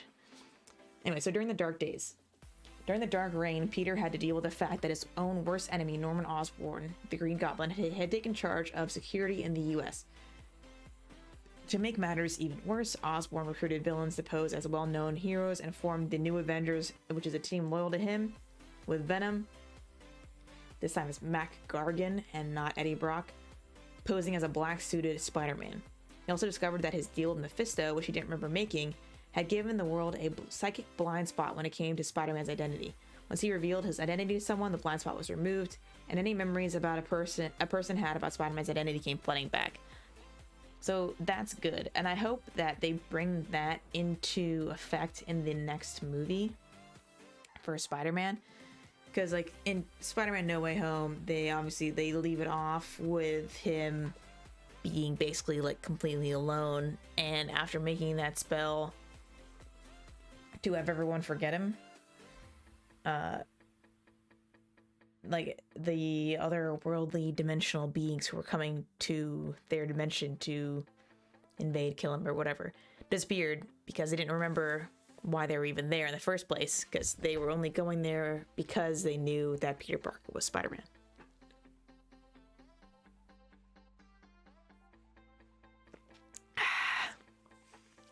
Might need, like, actual water. I'm getting really thirsty. I'm reading off a lot of stuff, talking a lot over here. Oh god, just chatting is difficult. Alright. And now we go into something that I have not really read a lot into, but the Kravinoffs. So the surviving family of Kraven the Hunter, his children Anna and Alosha, helped by the chameleon Kraven's half-brother, and led by his wife Sasha Kravinoff, decided to take their revenge on Spider-Man. They started by kidnapping Madame Web and Maddie Franklin, the third Spider-Woman. Using Madame Web's powers, they forced Spider-Man to battle a gallery of his old foes, weakening him until they were ready to launch their ultimate plan. The Kravinoffs sacrificed Maddie to revive the dead Vladimir Kravinoff, Kraven's son, known as the Grim Hunter. However, he came back to life as a half-lion creature rather than himself. Using what they learned from this attempt, they sacrificed Spider-Man to bring Kraven himself back from the dead. It turned out that they killed Spidey's clone, Kane, instead, who'd swapped himself with Peter. Working class hero. Peter had always had a hard time holding on to a job, but he had been working as a science teacher at his old school, Midtown High in Queens. After his Aunt May married John Jonah Jameson, the father of J. Jonah Jameson, May and John asked Jonah, who would become the mayor of New York City, if they could find Peter a better job. Jonah's wife, Marla Madison, recommended Peter to Horizon Labs, where he became one of the think tank's top scientists. So interesting change of events here. J. Jonah Jameson's dad marries Aunt May. How weird would that be? Awkward. Meanwhile, the apparent death of his pal, the Human Torch, Spider-Man joined the Fantastic Four, as the Torch had requested in his will. He served with the Future Foundation until the Torch returned. He also served with the Avengers, and after Norman Osborn was removed from power at the end of the Dark Reign. So, Spider Island. The Jackal, who had been behind all of Peter's problems with Colognes, returned with a new plot. Working for the Spider Queen and with Kane revived as a new Jackal-controlled tarantula, the Jackal infected most of the citizens of Manhattan with a virus that gave them superpowers. Fortunately, Mr. Fantastic created a cure for the virus using the symbiote of anti-venom. So, during this time, Peter displayed the use of his spider powers on live TV. This weakened the psychic blind spot the world had about his identity as Spider-Man, and his girlfriend at the time, forensic police officer Charlie Cooper, suspected who Peter was, and she broke up with him. I would not break up with him if I knew he was Spider-Man. Are you kidding me, girl? What the fuck is wrong with you? Dumb. Alright, so Superior Spider-Man. The enfeebled and dying Dr. Octopus returned as Spider-Man's greatest foe. Using specialized Octobot, he managed to swap his mind with that of Spider-Man, trapping Peter in his body. Despite his best efforts, Peter could not reverse this before Doc Ock's body died. Penitent Doc Ock took up Peter's life as his own, determined to do a better job than Peter had managed. Still, some part of Peter's mind survived in this body, and he eventually managed to communicate with Doc Ock inside their shared head. They wound up in a psychic battle in which Doc Ock triumphed. Soon after, he deleted all of Peter's memories from his mind. Wishing to make himself the superior Spider-Man, Doc Ock even found time to finish Peter's doctorate and create a new tech company, Parker Industries. Otto fell in love with fellow scientist Anna Maria Marconi, but that would ultimately prove his downfall. A sliver of Peter's consciousness remained in the new Spider-Man's mind, and when the Green Goblin returned, creating a goblin nation across Manhattan, he kidnapped those close to the web slinger, including Anna Maria. Otto realized only Peter Parker could ever hope to defeat the Green Goblin, and so he let Peter regain control of his body. Peter saved Anna Maria and took down the Green Goblin. He dodged a bullet, that's true. So Otto Octavius, in his role as self-proclaimed superior Spider-Man, fought a number of powerful villains, including Phil Ulrich the Hobgoblin. Okay, then Spider-Verse. Shortly after regaining his body, Peter learned that when he had first gained his powers, another student, Cindy Moon, had also been bitten by the radioactive spider. Ezekiel Sims had trained her, and to stop Morlun from killing her, he kept her in a special bunker. After Spidey freed her, Cindy took the name Silk and became the new web-slinging hero, helping Spider-Man defeat Electro and the Black Cat, the latter having gone back to crime after being captured by the superior Spider-Man. Which, if we go back again, Black Cat was one of Peter's love interests.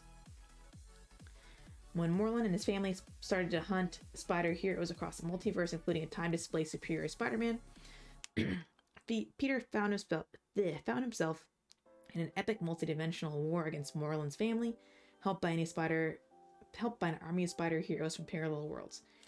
No sooner had Spidey defeated Morlun than the Jackal returned, this time seemingly bringing the dead back to life as clones. The new Jackal was eventually revealed to be Ben Reilly, which is the Scarlet Spider. Spider-Man managed to stop the Jackal's plans before he could spread a carrion-like virus across the world. To stop the virus from spreading, Peter was forced to use Parker Industries tech, damaging the company in the process. PI was finally low on Hydra during the takeover of the USA, tried to seize PI's technology, forcing Peter to scupper most of his company. So, Red Goblin. Soon after Norman Osborn returned, bonded to the Carnage symbiote, which then creates the Red Goblin. As the Red Goblin, he tried to kill those close to Spider-Man, including Aunt May, who was saved by a revived Dr. Octopus. Spidey eventually managed to defeat Osborn, but only after Flash Thompson had given his life to save those close to Peter and himself.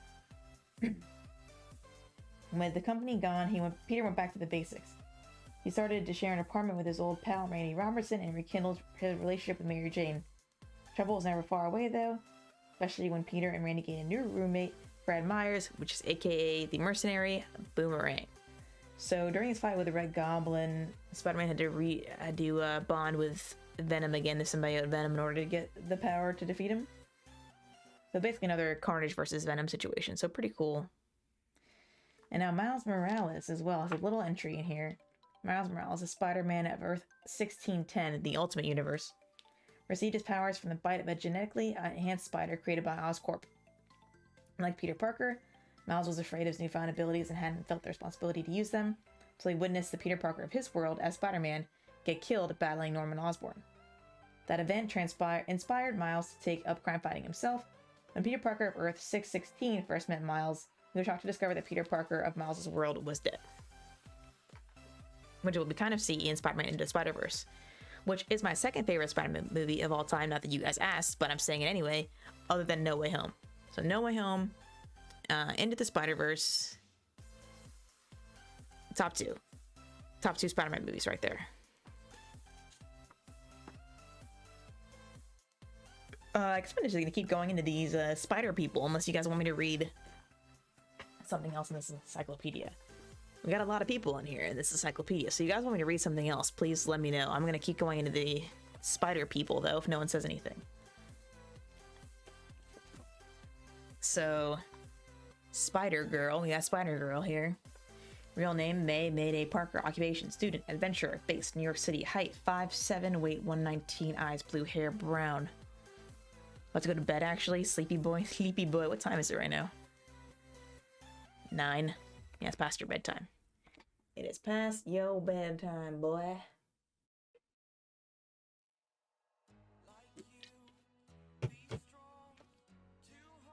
Alright. First appearance, What If, number 105, February 1998. Powers. Similar powers of agility, strength, and climbing ability as Spider-Man, use web shooters developed by her father to travel across the city or trap enemies. In the present day, Anya Corazon has no relation to Peter, and she soon established her own look. So this is a different one. But so originally, the original Spider-Girl was the daughter of Spider-Man and Mary Jane. So on Earth 982, Spider-Man and his wife Mary Jane Watson had a daughter named May and had a son named Benjamin. After the Green Goblin maimed Spidey in battle, he retired to become Peter Parker, NYPD forensic scientist. It is Buster bedtime. As a teenager, May inherited Peter's powers and became Spider-Girl. She battled new villains such as Funny Face and Killer Watt. What a shitty name. Funny Face? It's like in Guardians of the Galaxy. Taser Face! Bad name. Plus, the descendants of her dad's foes like Raptor and Normie Osborn, who is Norman Osborn's grandson. She and her father also battled the Green Goblin's ghost along with a symbiote hybrid clone of May named April. They defeated the Goblin and May welcomed April into her family, but April later sacrificed herself to save May's life. When her father, Peter, was killed by the Inheritors, May saved her brother and joined the Spider Army to get revenge, but she soon realized that her father wouldn't want justice, and she settled for justice. Wouldn't want vengeance, and she settled for justice instead. Following the conflict, she also joined the Web Warriors to protect Earths that had lost their heroes, and also fought the Inheritors when they escaped from their incarceration. In the main timeline, Brooklyn High School student Anya Corazon nearly died in a battle between the Spider Society and the Sisterhood of the Wasp. Miguel, the sorcerer of the Spider Society, endowed her with a spider-shaped tattoo which gave her spider-like powers and an exoskeleton. She called herself Araña. I'm so bad. I'm sorry about the accents. Which is Spanish for spider. During Civil War, Anya registered with the government and lost her exoskeleton in a fight. Anya later became Spider-Girl when she received Julia Carpenter's old Spider-Woman outfit.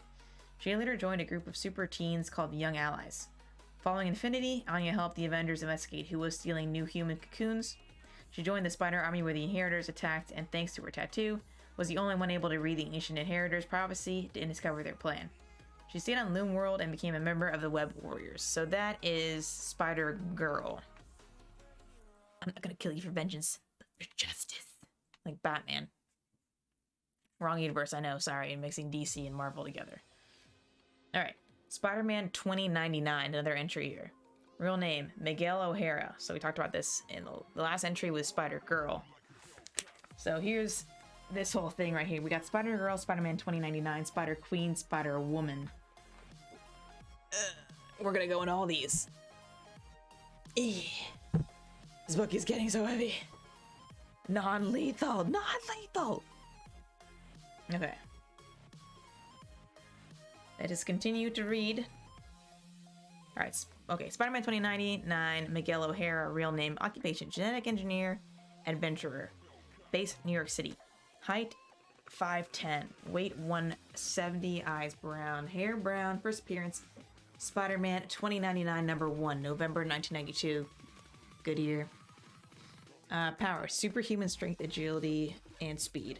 Can adhere to surfaces and project webbing from spinnerets in his forearms. Retractable talons and fangs that secrete poison. Pretty baller. Different. We haven't seen a Spider-Man that has poison before, so that's pretty cool. In the year 2099 on Earth 928, Miguel O'Hara, head of genetics for the Alchemax Corporation, gained Spider-Man's powers in an episode of Industrial Intrigue. As Spider-Man 2099, he battled both criminals and Alchemax. Traveling back in time to preserve his own ancestry, Miguel was trapped in the present after encountering the superior Spider-Man who was Doc Ock at that time. He started working undercover in Alchemax and continued being a hero. He also assisted Spider-Man and joined the fight against the Inheritors. Miguel later died but was resurrected years later in his original time, the year 2099. In a possible future, he was given Thor's hammer, Mjolnir, and he used that power to rule Earth peacefully for 1,000 years. On Earth 6375, after Spider-Man's 2099 secret identity was exposed, he joined the Exiles for a while. He later returned to be with the woman he loved, Dana D'Angelo. Alright, and now, Spider-Queen. Small little bit here for her first appearance, The Spectacular Spider-Man number 15 in August of 2004. Real name, Adriana Ana Soraya. Occupation, Conqueror. Another one of these. Based in New York City. Height, 5'10", weight 125. Damn, girl. Eyes brown, hair black. Special powers and abilities. Ana has superhuman strength and can emit a sonic blast. She is also telepathic with insects and humans who have insect DNA and can control their minds. So can she control Ant-Man? And the Wasp? Legitimate question. I was wondering if Spider-Man was worthy of Thor's hammer. Apparently Spider-Man 2099 is worthy of Thor's hammer, Mjolnir. Okay, so Ana Soraya was the first female Marine to enter combat as part of the U.S. military super soldier program. Exposed to radiation during the Bikini Atoll atomic bomb test, she developed spider powers. She arrived in modern times and controlled Spider-Man's mind, but Captain America stopped her. She rose years later with a plan to infect everyone in Manhattan with spider powers so she could control them. She transformed into a spider monster nearly 30 stories tall, and many heroes attacked and killed her. Damn, girl. Alright. Next is Spider-Woman, investigator with irresistible powers. So, Spider-Woman, fact file, real name, Jessica Drew. Occupation, adventurer, base, mobile, height, 5'10", weight 130, eyes green, hair brown, dyed black. First appearance, Marvel Spotlight, number 32, February 1977. Powers, enhanced strength, speed, and hearing, flight, superhuman healing factor, emits mood-altering pheromones that attract both sexes. Wow. Ability to adhere to walls and fire electric venom blasts. Alright. So, daughter of scientist Jonathan Drew, Jessica gained her powers before birth when a laser laced with spider DNA hit her mother's womb. Born and raised on Wundagore Mountain, her powers manifested when she was 6 years old. She was in stasis for a long time, and when she woke, she found herself in the care of Hydra. But she became a member of the Avengers later, so she is not evil.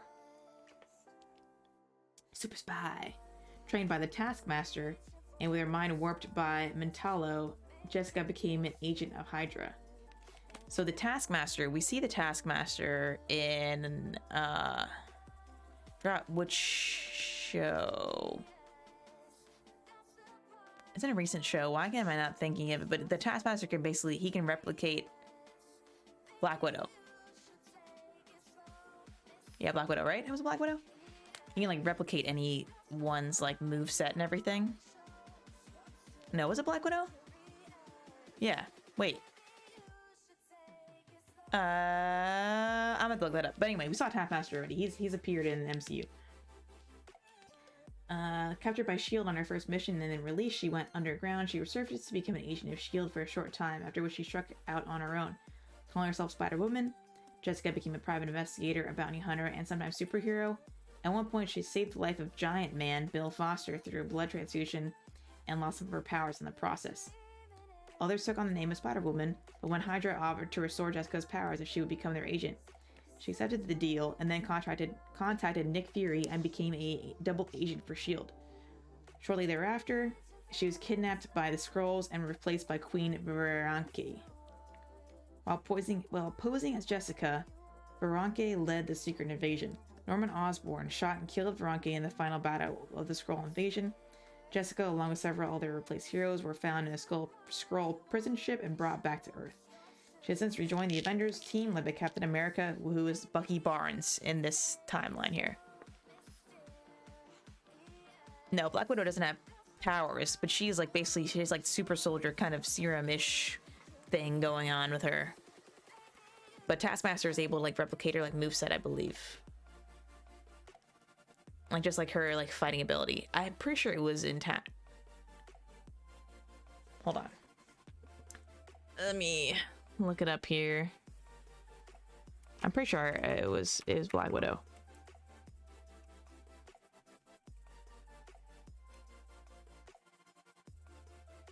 Yeah, okay, I was right.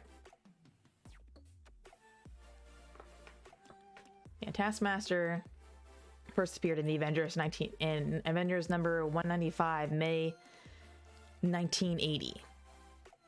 So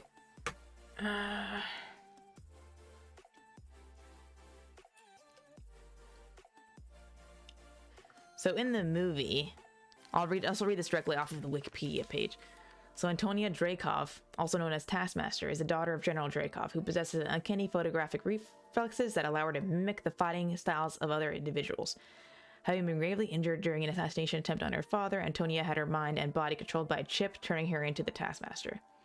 Becoming the Red Room's commander, Taskmaster had been ordered by her father to track down Yelena Belova, who had taken their red dust and could free the other Black Widows.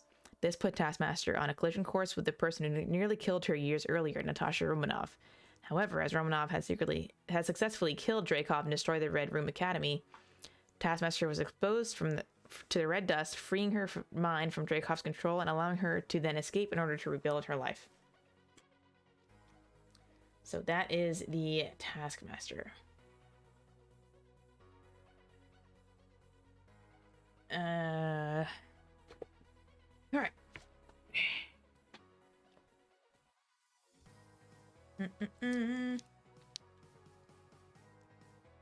Okay, back to this. Jessica used her spycraft to infiltrate the evil inheritor's homeworld and ensured that her allies got the information they needed to defeat them. Then she resigned from the Avengers and went back to being a detective. Jessica gave birth to a son, Gary. What a terrible name for a child, Gary. Was determined to be a heroic example for him. The others, Julie Carpenter, now Madame Web, was made Spider-Woman by the Commission on His Superhuman Activities. Later, Maddie Franklin became the third Spider-Woman after taking her father's place during a ceremony called the Gathering of the Five. Dr. Octopus gave Charlotte Witter the ability to absorb spider powers, and only to have Maddie reclaim them, along with the name. Maddie worked with the Loners for a while, but she was on her own when the Craven family hunted her down and killed her. So Charlotte Witter is the only villainous Spider-Woman that we've ever had in the MCU, and Doc Ock bestowed her with powers sufficient enough to kill Spider-Man. Witter also possessed the ability to drain the powers of other Spider-Women, but lost them when defeated by the third Spider-Woman, who was Maddie Franklin. So, lots of spider people here.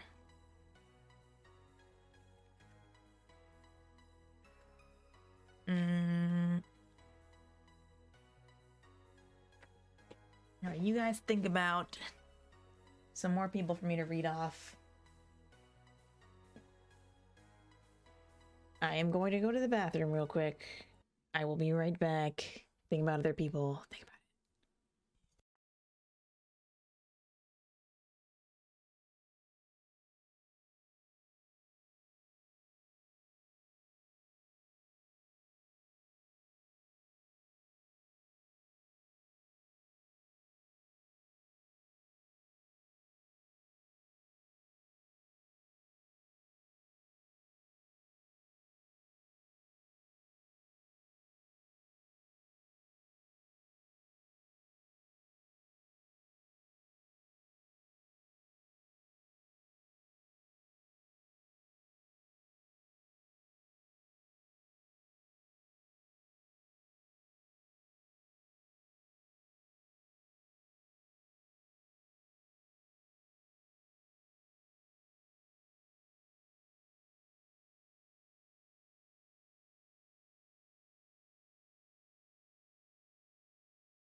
Ooh.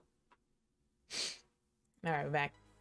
The Deadpool crush on Spider-Man. Is that an actual thing? You're making that up?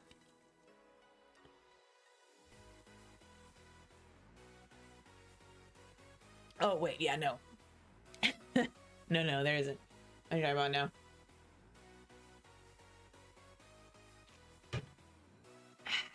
Oh, yeah. Alright.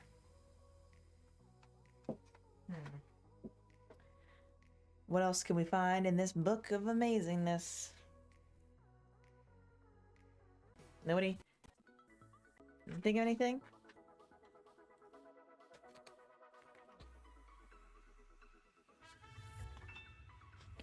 Whoa! Whoa, Colonel Garraway with the biddies. Whoa. X500.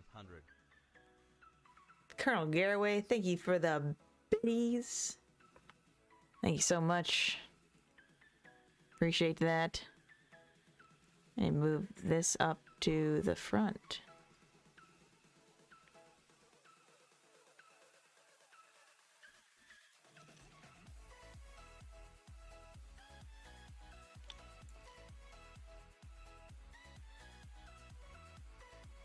Move this up here. Thank you so much for those biddies, Colonel Garraway. Gotta go back and read the Mephisto thing now.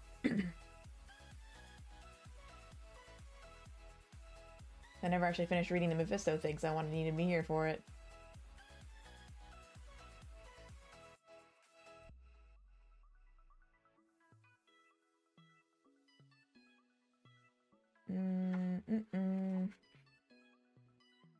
Alright, here we go. Back to Mephisto again. Yep. There he is. It's so hard to maneuver this book. Oh god, it's so exhausting. It's like an arm workout in and of itself, and I did an arm workout today. Alright, let's revisit this again.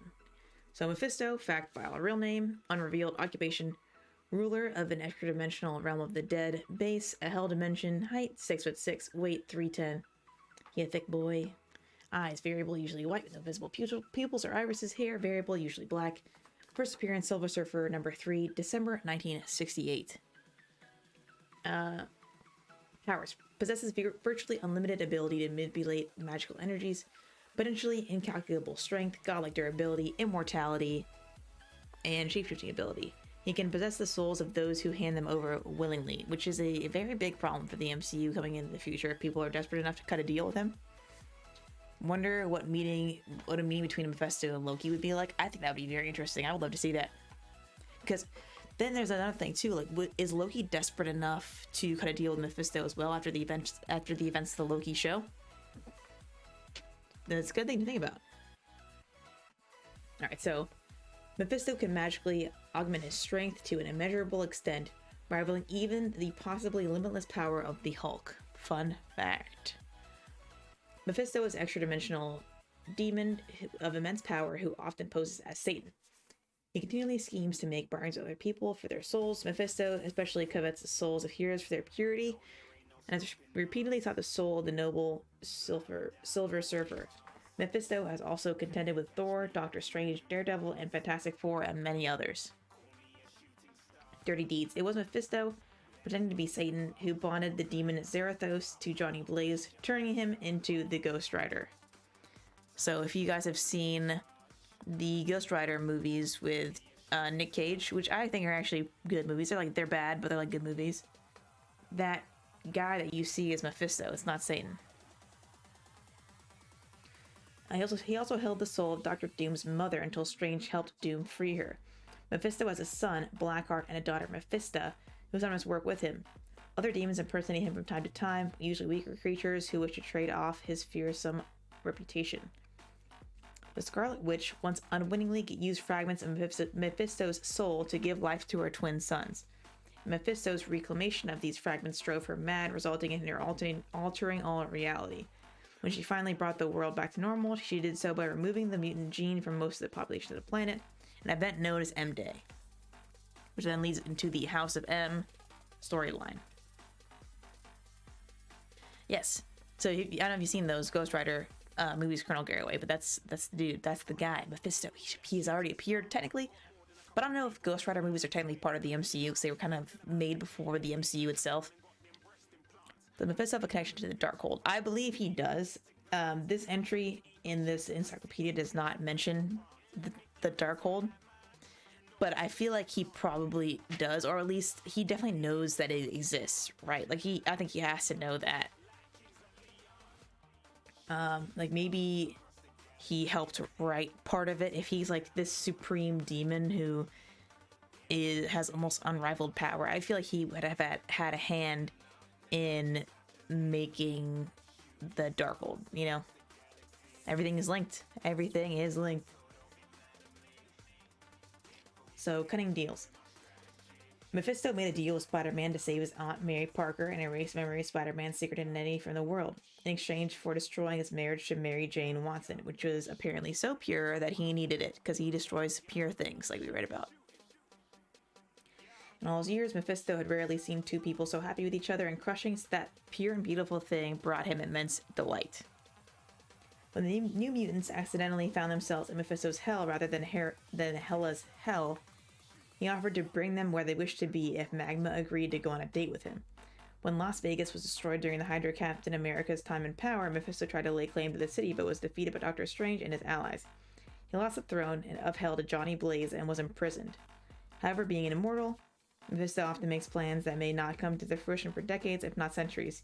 He is powerful and patient and can wait for the world to bend to his way. So he makes these like small deals and whatnot. And it seems like they're all like small little things, but like this entry has said, he has all the time in the goddamn world. He is an immortal being, and these little deals here and there that he does eventually all lead to his ending grand scheme of ruling the world, which is that whole like House of M storyline, which I think that MCU is kind of moving towards in these new movies that are coming out. So should be interesting to read. I think I'm intrigued now by the Ghost Rider entry in here, which I did not know until about like last year that Ghost Rider was actually a Marvel like character. I did not realize that till like last year when I first got this book actually, and I was like, what? No way.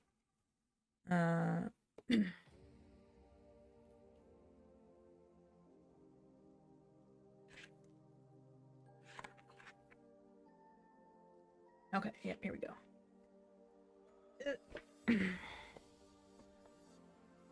Ghost Rider. Freaking dope. It is all really interesting. I think it's like basically reading like a bunch of history books, but like more interesting. Okay. Ghost Rider, the Brimstone Biker. Fact file, real name, Johnny Blaze. Occupation, stunt motorcyclist. Base, mobile. Height as Ghost Rider, 6'2". Weight as Ghost Rider, 220. Eyes as Ghost Rider, flaming red. Hair as Ghost Rider, none, because he is just a skeleton man with a really cool jacket on and some pants. First appearance, Marvel Spotlight number 5, August 1972.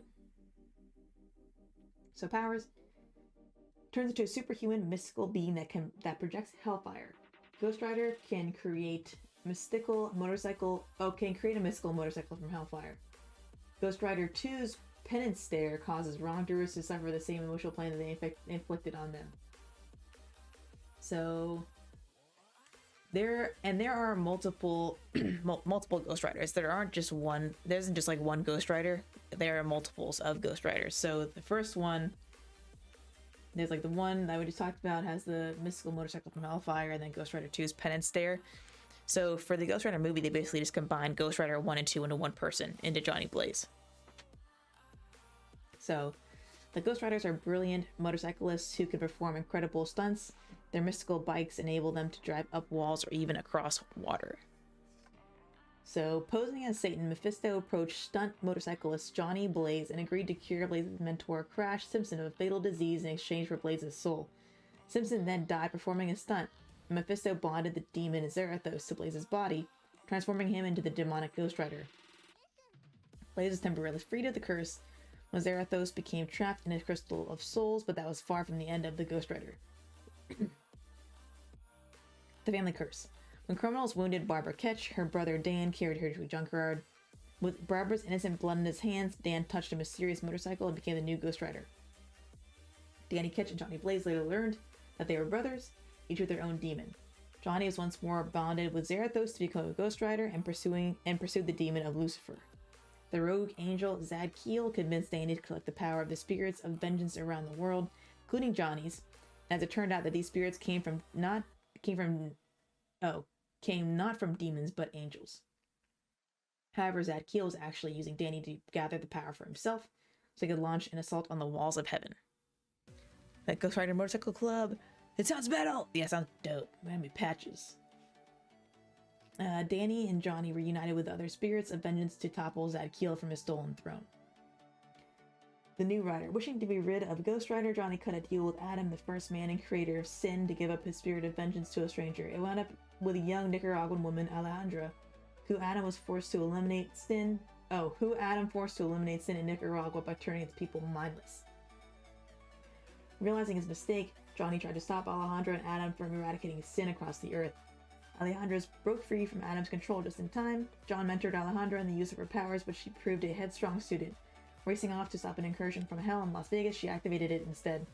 Johnny joined Red Hulk, Venom, with Flash Thompson, and X-23 to stop this, but they were all killed. Sent to Hell, they worked together, temporarily giving Red Hulk the powers of Venom and the Ghost Rider. Which, can you imagine that? Red Hulk with the powers of Venom and the Ghost Rider? That sounds epic. Thirsting for vengeance, Alejandra went after Mephisto, caring nothing that destroying Hell might well destroy reality. Johnny stopped her and took back the power of the Ghost Rider. Alejandra, who retained some of her previous powers, swore revenge against Johnny. Later, Johnny, along with his fellow Midnight Suns, helped Doctor Strange defeat Mephisto, but opened up a gateway in Las Vegas to mount an invasion of Earth. Clever ploy saw Johnny depose an overconfident Mephisto and saw himself as a new king of Hell. So that's where we're at right now with this. Johnny Blaze is the leader of Hell in the MCU, according to this timeline, which is obviously just one of the timelines. I want to see that movie or better, the show. Yeah, it's just a bunch of series of shows. Like, it's a series of shows of just Ghost Riders. Just Ghost Riders bebopping around everywhere.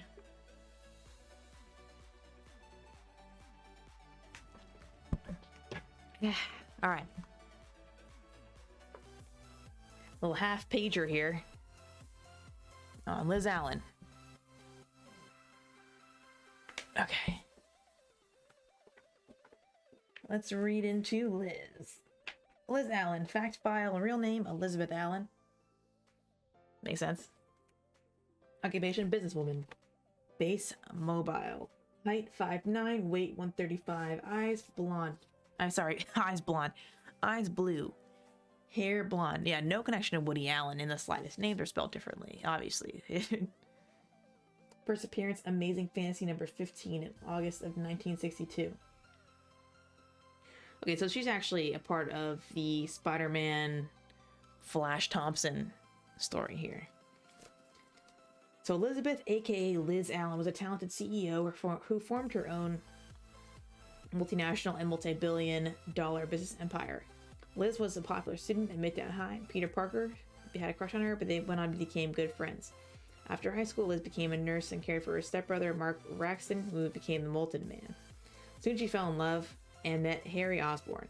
Or met and fell in love with Harry Osborn. That'd be weird to fall in love and then meet the person. Not that it hasn't happened before. I'm not judging you if you have. They married and had a son named Norman Osborn after Harry's father. After the seeming deaths of Harry and Norman Osborn, Liz took over the role of as CEO of Osborn Industries, but lost his position when Norman returned from the grave to take back the company. Eventually, Liz formed her own corporation named Allan Chemicals that specialized in scientific research. Following her success in the field, Liz was able to purchase the majority stake in Horizon Labs, which then folded into her business. So Horizon Labs is, if you guys don't know, Horizon Labs is connected with like Flash, like the Flash series, Horizon City, that kind of thing. That's connected.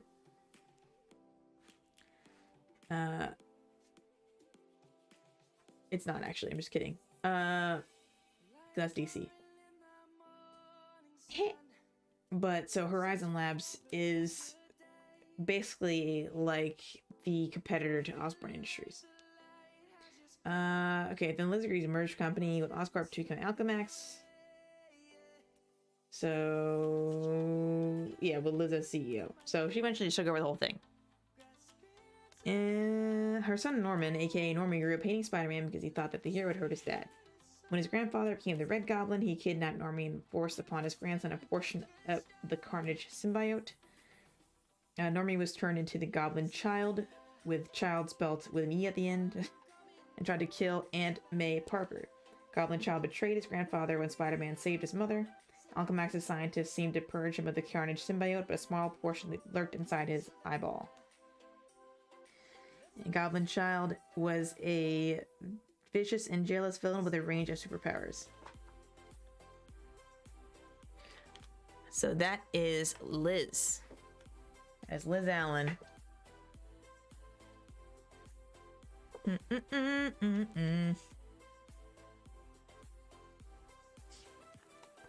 What else? What else?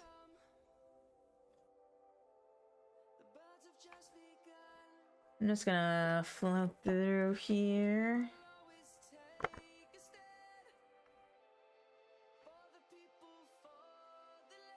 Got a lot of people in here. So I don't know if you guys know about Secret Empire, but the events of Secret Empire are basically when Captain America is actually like a Hydra agent and they take over the world. So that's another separate sideline, side story kind of thing.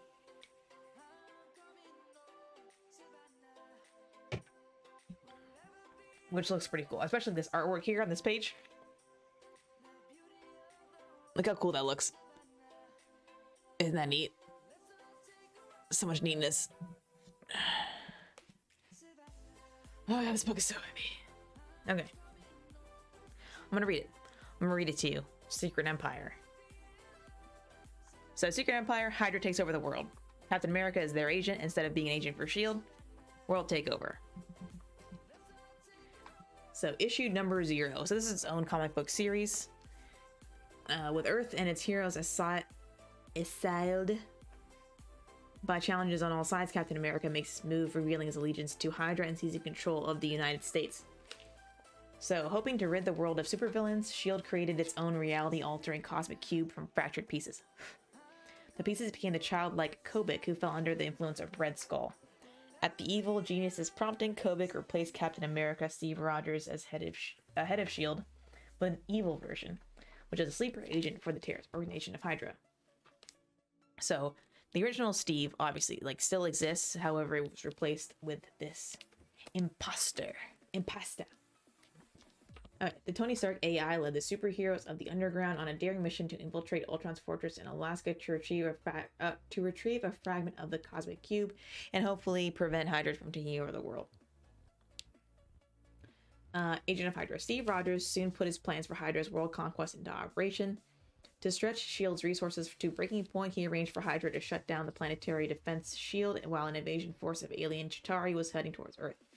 At the same time, a band of supervillains named the Army of Evil attacked Manhattan, and a message broadcast by Hydra agent Dr. Faustus brainwashed the crews of S.H.I.E.L.D.'s helicarrier fleet. Captain America then reactivated the planetary defense shield, exiling in space the superheroes who had gone out to face the Chitauri. Those heroes, facing an army of evil in Manhattan, were trapped in a dark forest dome, and to complete Hydra's coup, Rogers moved the helicarrier fleet to Washington, D.C. Mind-altering drugs in the water supply helped people accept Steve Rogers and Hydra's fascist regime. Resistance was also quashed when some heroes joined Hydra's new own adventure force. The only major resistance, named the Underground, was led by Hawkeye, based in the Mount Nevada. A force led by Madam Hydra set out to destroy the Underground, prompting Black Widow and her Red Room rebels to plot and to assassinate Rogers. So the Red Room that Widow made was actually separate from the Underground, which you think it would be connected since her and Barton were so close. But Black Widow led a team of mostly teenage rebel heroes, dubbed the Red Room, from a separate location during this whole crisis. Hawkeye was more concerned with finding the now shattered and scattered pieces of Kobik in order to try and piece them together and get the real Steve Rogers back. Hydra's Avengers were also in the hunt. The two groups clashed in Alaska and were captured by Ultron, who had gained possession of one of Kobik's shards. So, after an appeal by Ant-Man, Scott Lang, Ultron agreed to give it to the Underground. Meanwhile, Hydra had induced Namor to give up a shard in order to safeguard his people. I'll have to work, but I'm going to watch this later for the stuff I've really missed. Really enjoying this stream. I appreciate it, man. Thank you. Yeah, I'm going to make this into a YouTube video, probably for show. But you can watch this stream later as well, man. Peace out. Thanks for being here. Appreciate it. Have fun at work. The Underground rebels gave up their quest and returned to the Mount, whereupon their stronghold was breached by Hydra. Ant-Man had betrayed the group to protect his daughter, Cassie. Rogers confronted the rebel Tony Stark AI, who activated his self-destructing armor. Madam Hydra gave her life to save Rogers from the explosion. A little later, Black Widow's attempt to assassinate Rogers failed. He broke her neck with his shield. Black Widow had planned to assassinate Steve Rogers as he gave a speech at the Capitol building. Prevented from sniping him at a distance by the Punisher, who had allied himself with Cap. She was forced to take Steve out in close combat, and she was killed by a single blow. Very unfortunate. Hydra and the Underground's hunt for Cosmic Cube shards resumed. Eventually, the Underground recovered enough pieces to free the heroes shut inside the Dark Force Dome and bring home those exiled by the Planetary Defense Shield. The combined heroes attacked Washington, to be confronted by Steve Rogers wearing armor granting him the immense power of the Cosmic Cube. A final shard from the Underground, Sam Wilson, gave Rogers enough fragments to complete his own Cosmic Cube and finish Hydra's conquest of Earth. When all seemed lost, Rogers was faced by the real Captain America and Kobik, who had both been contained in Wilson's shard. Kobik returned reality to normal, and Captain America defeated the evil Steve Rogers, and order was restored. So the group of superheroes who was stranded outside of Earth by the Planetary Defense Shield was the Alpha Flight. So I'll go into reading that next. Good. Yeah, okay. Emerging from the Cosmic Cube, the real Steve Rogers fought his own worst nightmare, himself as Hydra Supreme. Using Mjolnir, he smashed his foe to the ground. So another thing it says over here is Hank Pym and Ultron had merged into a hideous biomechanical entity. When the Underground and Hydra both infiltrated his fortress, Pym forced his former Avenger allies to sit down to a grotesque family dinner to lecture them on his own greatness. Wow. Okay, fragment evil. The villainous incarnation of Captain America orchestrated Hydra's numerous attacks on rebel superheroes. He was created evil by Kobik because one of the fragments from which she was made had once belonged to Red Skull. Kobik's naive, innocent personality was easily influenced by Red Skull when she came to him searching for some kind of affection. Skull convinced her that Hydra was good and S.H.I.E.L.D. was evil. It was only later, when Kobik encountered the real Captain America, that she realized and rectified her terrible mistake. That's actually... Okay, so... Alpha Flight and Kobik. Let's go to Kobik.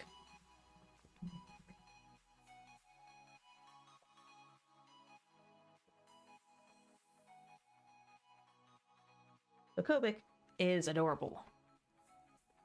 Look at her. Right there.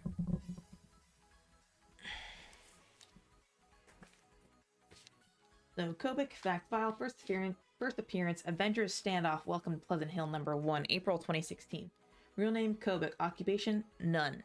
Freeloader. Base, formerly Pleasant Hill, Connecticut. Height, unknown. Weight, unknown. Eyes, blue. Hair, white.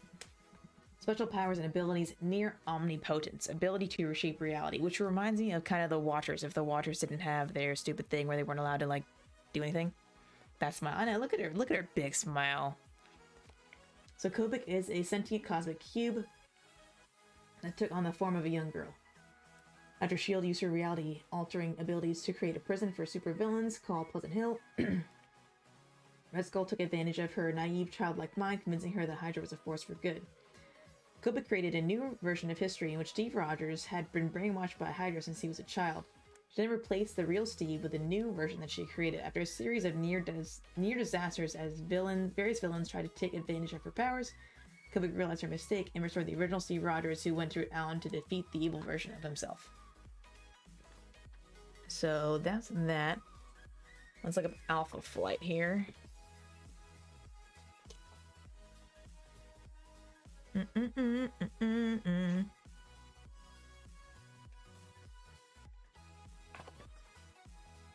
Okay. So here's Alpha Flight. It's like Canada's Avengers. Colonel Garraway missed it. It's Canada's Avengers. He's Canadian. You probably would appreciate this. Okay. Alpha Flight. Canada's foremost superhero team. Fact file. Original members. Guardian, who has electromagnetic battle suit, allows him to fly, surrounds him with a powerful force field, and permits him to throw bolts of electromagnetic force. Vindicator, geothermic battle suit, allows her to fly, cause the earth to erupt volcanically, and blast a lava-like substance from her hands. Shaman, withdraws needed objects from enchanted medicine pouch. Sasquatch, superhuman strength and impervious to harm. Puck, trained fighter, skilled acrobat. Snowbird, Transforms into various Canadian animal forms. Probably like a moose. Main one, moose. Right. Terrifying. Base Tamarin Island, British Columbia. First appearance, Uncanny X-Men number 120, April 1979. So essential storylines here, Uncanny X-Men 120, 121. Alpha Flight ambushes the X-Men in an attempt to recover the AWOL Wolverine for the Canadian government. Alpha Flight 12. Guardian is seemingly killed during Alpha's battle with the Omega Flight. Alpha Flight Volume 3, 1 through 6. With the real Alpha Flight missing, Sasquatch assembles a new team of offbeat heroes. So, conceived as the Canadian government's answer to the recent state of superhuman activity within the United States, Alpha Flight was the brainchild of James MacDonald Hudson, soon known to be first as the Vindicator and then as the Guardian. Inspired by the Fantastic Four, Hudson and his wife Heather convinced the Canadian government to fund Department H, which will be tasked with assembling a team of superhumans indigenous to the Great White North of Canada. Wanted a leader. The project was implemented using a 3-tiered training system. New recruits, or those whose powers proved unstable, would be assigned to Gamma Flight. Those with command of their abilities required further training formed the basis of Beta Flight. The front line, the active members whose job would be to rout any superhuman threats to the nation, were the Alpha Flight. Hudson intended that the man known as Logan or Wolverine, or Weapon X, would lead the Alpha Flight. However, the task fell to Hudson himself when Logan was recruited by Professor X to become a member of his X-Men team in America. Alpha Flight endured a rocky relationship with the Canadian government, being cast aside and being drafted into military service. While the Beta and Gamma Flight units produced heroes to serve with Alpha Flight, such as Puck, other programs were reverted to form the nucleus of the sinister Omega Flight. Alpha Flight soldiered on through the deaths and resurrections, strange transformations, sudden reversals, and numerous roster changes, loyal to their mission and protecting their homeland. In the aftermath of M-Day, a man known as the Collective blazed across Canada, bursting with the energy of all the mutant powers lost that day. Alpha Flight assembled to stop him, but Guardian Major Maple Leaf, two Pucks, Shaman, and Vindicator were killed, leaving only Sasquatch alive. During the Chaos War, Guardian, Marina, Shaman, and Vindicator returned from the dead to help Aurora, Northstar, Sasquatch, and Snowbird protect Canada. They later reunited with the first Puck to defeat the Master of the World, who had taken over the Canadian government. Under Captain Marvel's leadership aboard the Alpha Flight space station, the team leader became Earth's first line of defense against threats from outer space. And then that is also when they got booted off of the Earth pretty much and bamboozled into being out there, and then got blocked off. So let's look into Omega Flight now, which is the bad people. I think they have an entry in here, I believe. Yep, okay, Omega Flight.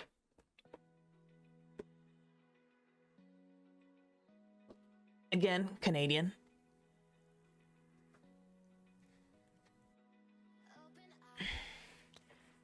Training from the dead seems to not be uncommon.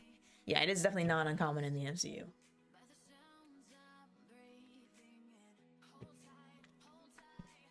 Okay. That might be my last one to read because I'm reading a lot here. Alright. So, Omega Flight. Fact file. Notable adventures. Notable members. Arachne. Formerly Spider-Woman. With superhuman agility, speed, and strength, plus a healing factor, wall crawling, and psi webs. Guardian can also absorb energy, fire energy, blast, and fly. Sasquatch, furry giant with superhuman durability, strength, and endurance, sharp claws, a healing factor, and genius intellect. So basically like Beast, except Canadian. Other members: Beta Ray Bill, Beta Ass Bish, Talisman, and U.S. Agent. U.S. Agent, if you guys remember, is John Walker as Captain America, pretty much, but he's U.S. Agent. If you guys have seen, God, what is it on Disney Plus? You know what I'm talking about, with Bucky and Sam. Falcon Winter Soldier. Duh. Base, Canadian Secret Intelligence Service, Ottawa, Canada. First appearance, the original Alpha Flight number 11 in June 1984. Second Alpha Flight in number 110, September 1992. Current Civil War, The Initiative number 1, April 2007. Alright. With help from S.H.I.E.L.D., Canada formed a mega flight to help out with the 50-state initiative of their southern neighbors. 3 teams have used the name Mega Flight each in response to the existence of Alpha Flight, which was intended to be the official national superhero team of Canada. The first Omegas. Jerry Jackson of Rocks and Oil formed the first team to kill Alpha Flight and steal Guardian's battlesuit, which he claimed had to have invented himself. He gathered several superpowered Canadians for the team, including Box, Diamond Lil, Flashback, Smart Alec, and Wild Child. When Roger Box balked at murder, Jackson took over as Box robot, controlling it himself. Jackson died in their first battle, and for a long time it seemed the Guardian had too. Omega Flight first faced off against the Wrecking Crew, which had come to Canada to avoid the 50-state initiative. The Masters Omegas. A supervillain named the Master of the World formed the second Omega Flight as part of his plans to rule the planet. His team included Bile, Brain Drain, Mismass, Sinew, Strongarm, and Tech Noir. What crazy names. Yo, Kyoto. Welcome, hello. When that failed, he decided to take... Oh, wait, what did I say? Oh, yeah. He pitted them against the Beta Flight, a group of heroes in training to become members of Alpha Flight. When that failed, he decided to take over the Canadian government from within, calling himself Joshua Lord. Dumb. Oh, thank you. Hype. I hyped the shit out of it. Thank you for those bits, man. Appreciate it. My voice is getting like hoarse over here. My throat hurts talking for almost 2.5 hours. Yo, thanks for the follow, man. Appreciate that. Appreciate it. Okay. Hello there. Thank you. The follow and the host. Look at this is the support. Thank you. All right. So when that failed, he decided to take over the Canadian government from within, calling himself Joshua Lord. He discovered the missing Guardian trapped in another dimension, and he rescued their hero and brainwashed him into becoming the villainous Anti-Guard. Fighting alongside the Anti-Guard, Omega Flight nearly destroyed Alpha Flight. Only after Guardian's wife, Heather Hudson, the Vindicator, finally got through to him did the tide turn against Omega Flight. Omega Heroes. Following the near total destruction of Alpha Flight by Collective, Michael Pointer. Following M-Day. I'm back to M-Day again, Mephisto. Remember this. The Canadian government formed a new team. This team was led by Sasquatch and included American heroes like Arachne, formerly Spider-Woman, and U.S. Agent alongside Talisman and the New Guardian. Pointer, now called Weapon Omega, joined in order to atone for his deeds as the Collective. After the Avengers' conflict with the X-Men, Department H formed another team consisting of new heroes like Box, Kingdom, Validator, and Wendigo. After they were sent to investigate the landing of one of the Nilo Origins bombs in Regina, Saskatchewan, only Validator survived. Wow. Ooh. God, we have read through a lot of stuff today, team. And we've barely even scratched the surface. Barely. Let me just, I keep going back to this. We're gonna read Squirrel Girl's entry, okay? We're gonna read it, because just look at it. Look at that tail. We're gonna read it.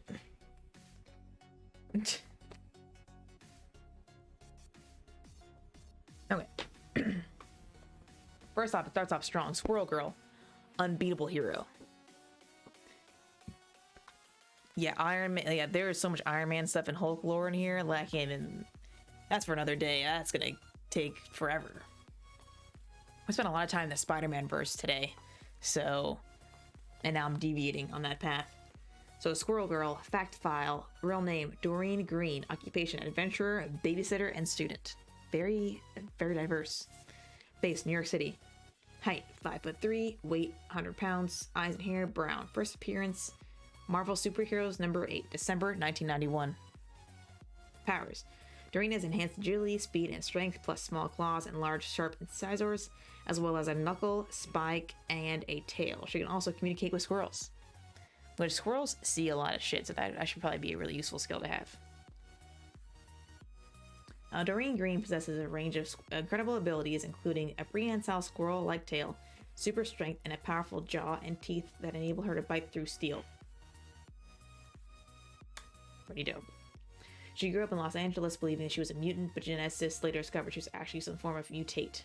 When she was 10, Doreen found out she could speak and understand Squirrelese, the language of squirrels, and she began conversing with a squirrel buck named Monkey Joe. He inspired her to become a hero and became her trusty sidekick. Monkey Joe, trusty sidekick. Heroic beginnings. When she was 14, Doreen tried to convince Iron Man to let her be a sidekick, but then he declined her offer, even after she rescued him from Dr. Doom. A year later, Bruce Banner fell out of the sky and landed on Doreen's treehouse, disrupting her reading time. Abomination was far behind, and Doreen helped Hulk defeat him with a scurry of her squirrel pals. Doreen and Monkey Joe eventually moved to New York City and saved the Great Lakes Avengers from some muggers.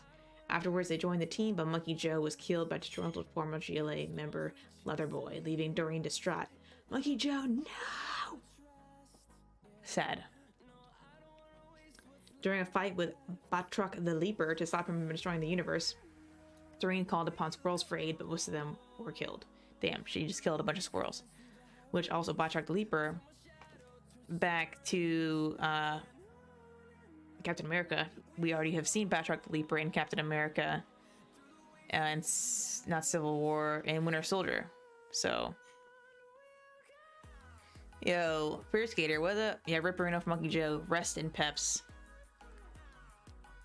The only survivor was a squirrel doe whom Doreen named Tippy Toe and made her BSFF, best squirrel friend forever. Of course, why not? Want to make a new name like that. The pair went on to defeat the Mandarin, MODOK, and even Thanos himself. You're telling me that Squirrel Girl beat Thanos when the Avengers couldn't fucking beat Thanos?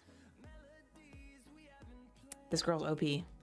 This OP, please nerf Squirrel Girl. Squirrel Girl remained with the Great Lakes Adventures team through its various rebrands, the Great Lakes X-Men, Great Lakes Champions, and the Great Lakes Initiative. But she left when she realized she was holding back her teammates, as well as they all knew that Doreen could defeat villains all by herself. She's like a one-punch man. With Tippy Toe, Doreen returned in New York City and was hired to be the nanny of Luke Cage and Jessica Jones' baby Danielle.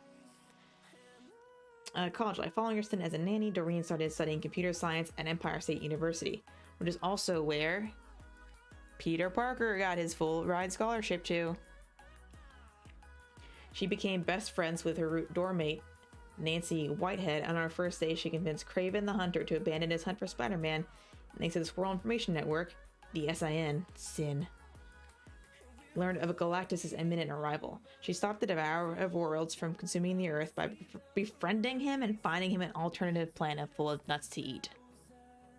This girl just talked to Galactus and said, please don't eat our planet. I found another one for you. It has nuts on it. You'd probably like it better. He's like, you know what? That sounds great. And she just... This girl's unstoppable. I need a movie of Squirrel Girl.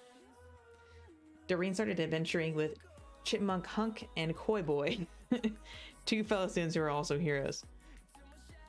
While studying, Squirrel Girl joined Sunspot's new Avengers and stayed with the team when it was transformed into the US Avengers. Doreen had a clone named Allan who turned evil when her favorite squirrel died. Allan thought squirrels should rule the planet until Doreen persuaded her to form a squirrel utopia in the negative zone. When your nanny can be the bodyguard of the president and of the earth, you live. Yeah, I mean, like, you gotta be, like, pretty strong also, too, to be the nanny of Luke Cage and Jessica Jones's baby, because, like, that baby's gonna be strong as fuck, you know? Mental storylines. GLA 1 through 4, Great Lakes Avengers. Doreen and Monkey Joe join the Great Lakes Avengers. New Avengers 15-19. Doreen beats Wolverine in a sparring match and protects Danielle from Nazi mecha warriors. The Unbeatable Squirrel Girl, Volume 1, Number 1. Squirrel Girl begins studying at Empire State University. The Unbeatable Squirrel Girl, Volume 2, Number 1. Doreen starts her second year at ESU. So I guess they only did 2 volumes of Unbeatable Squirrel Girl. Probably she's just too OP. 2 OP. Oh god. That book is so heavy.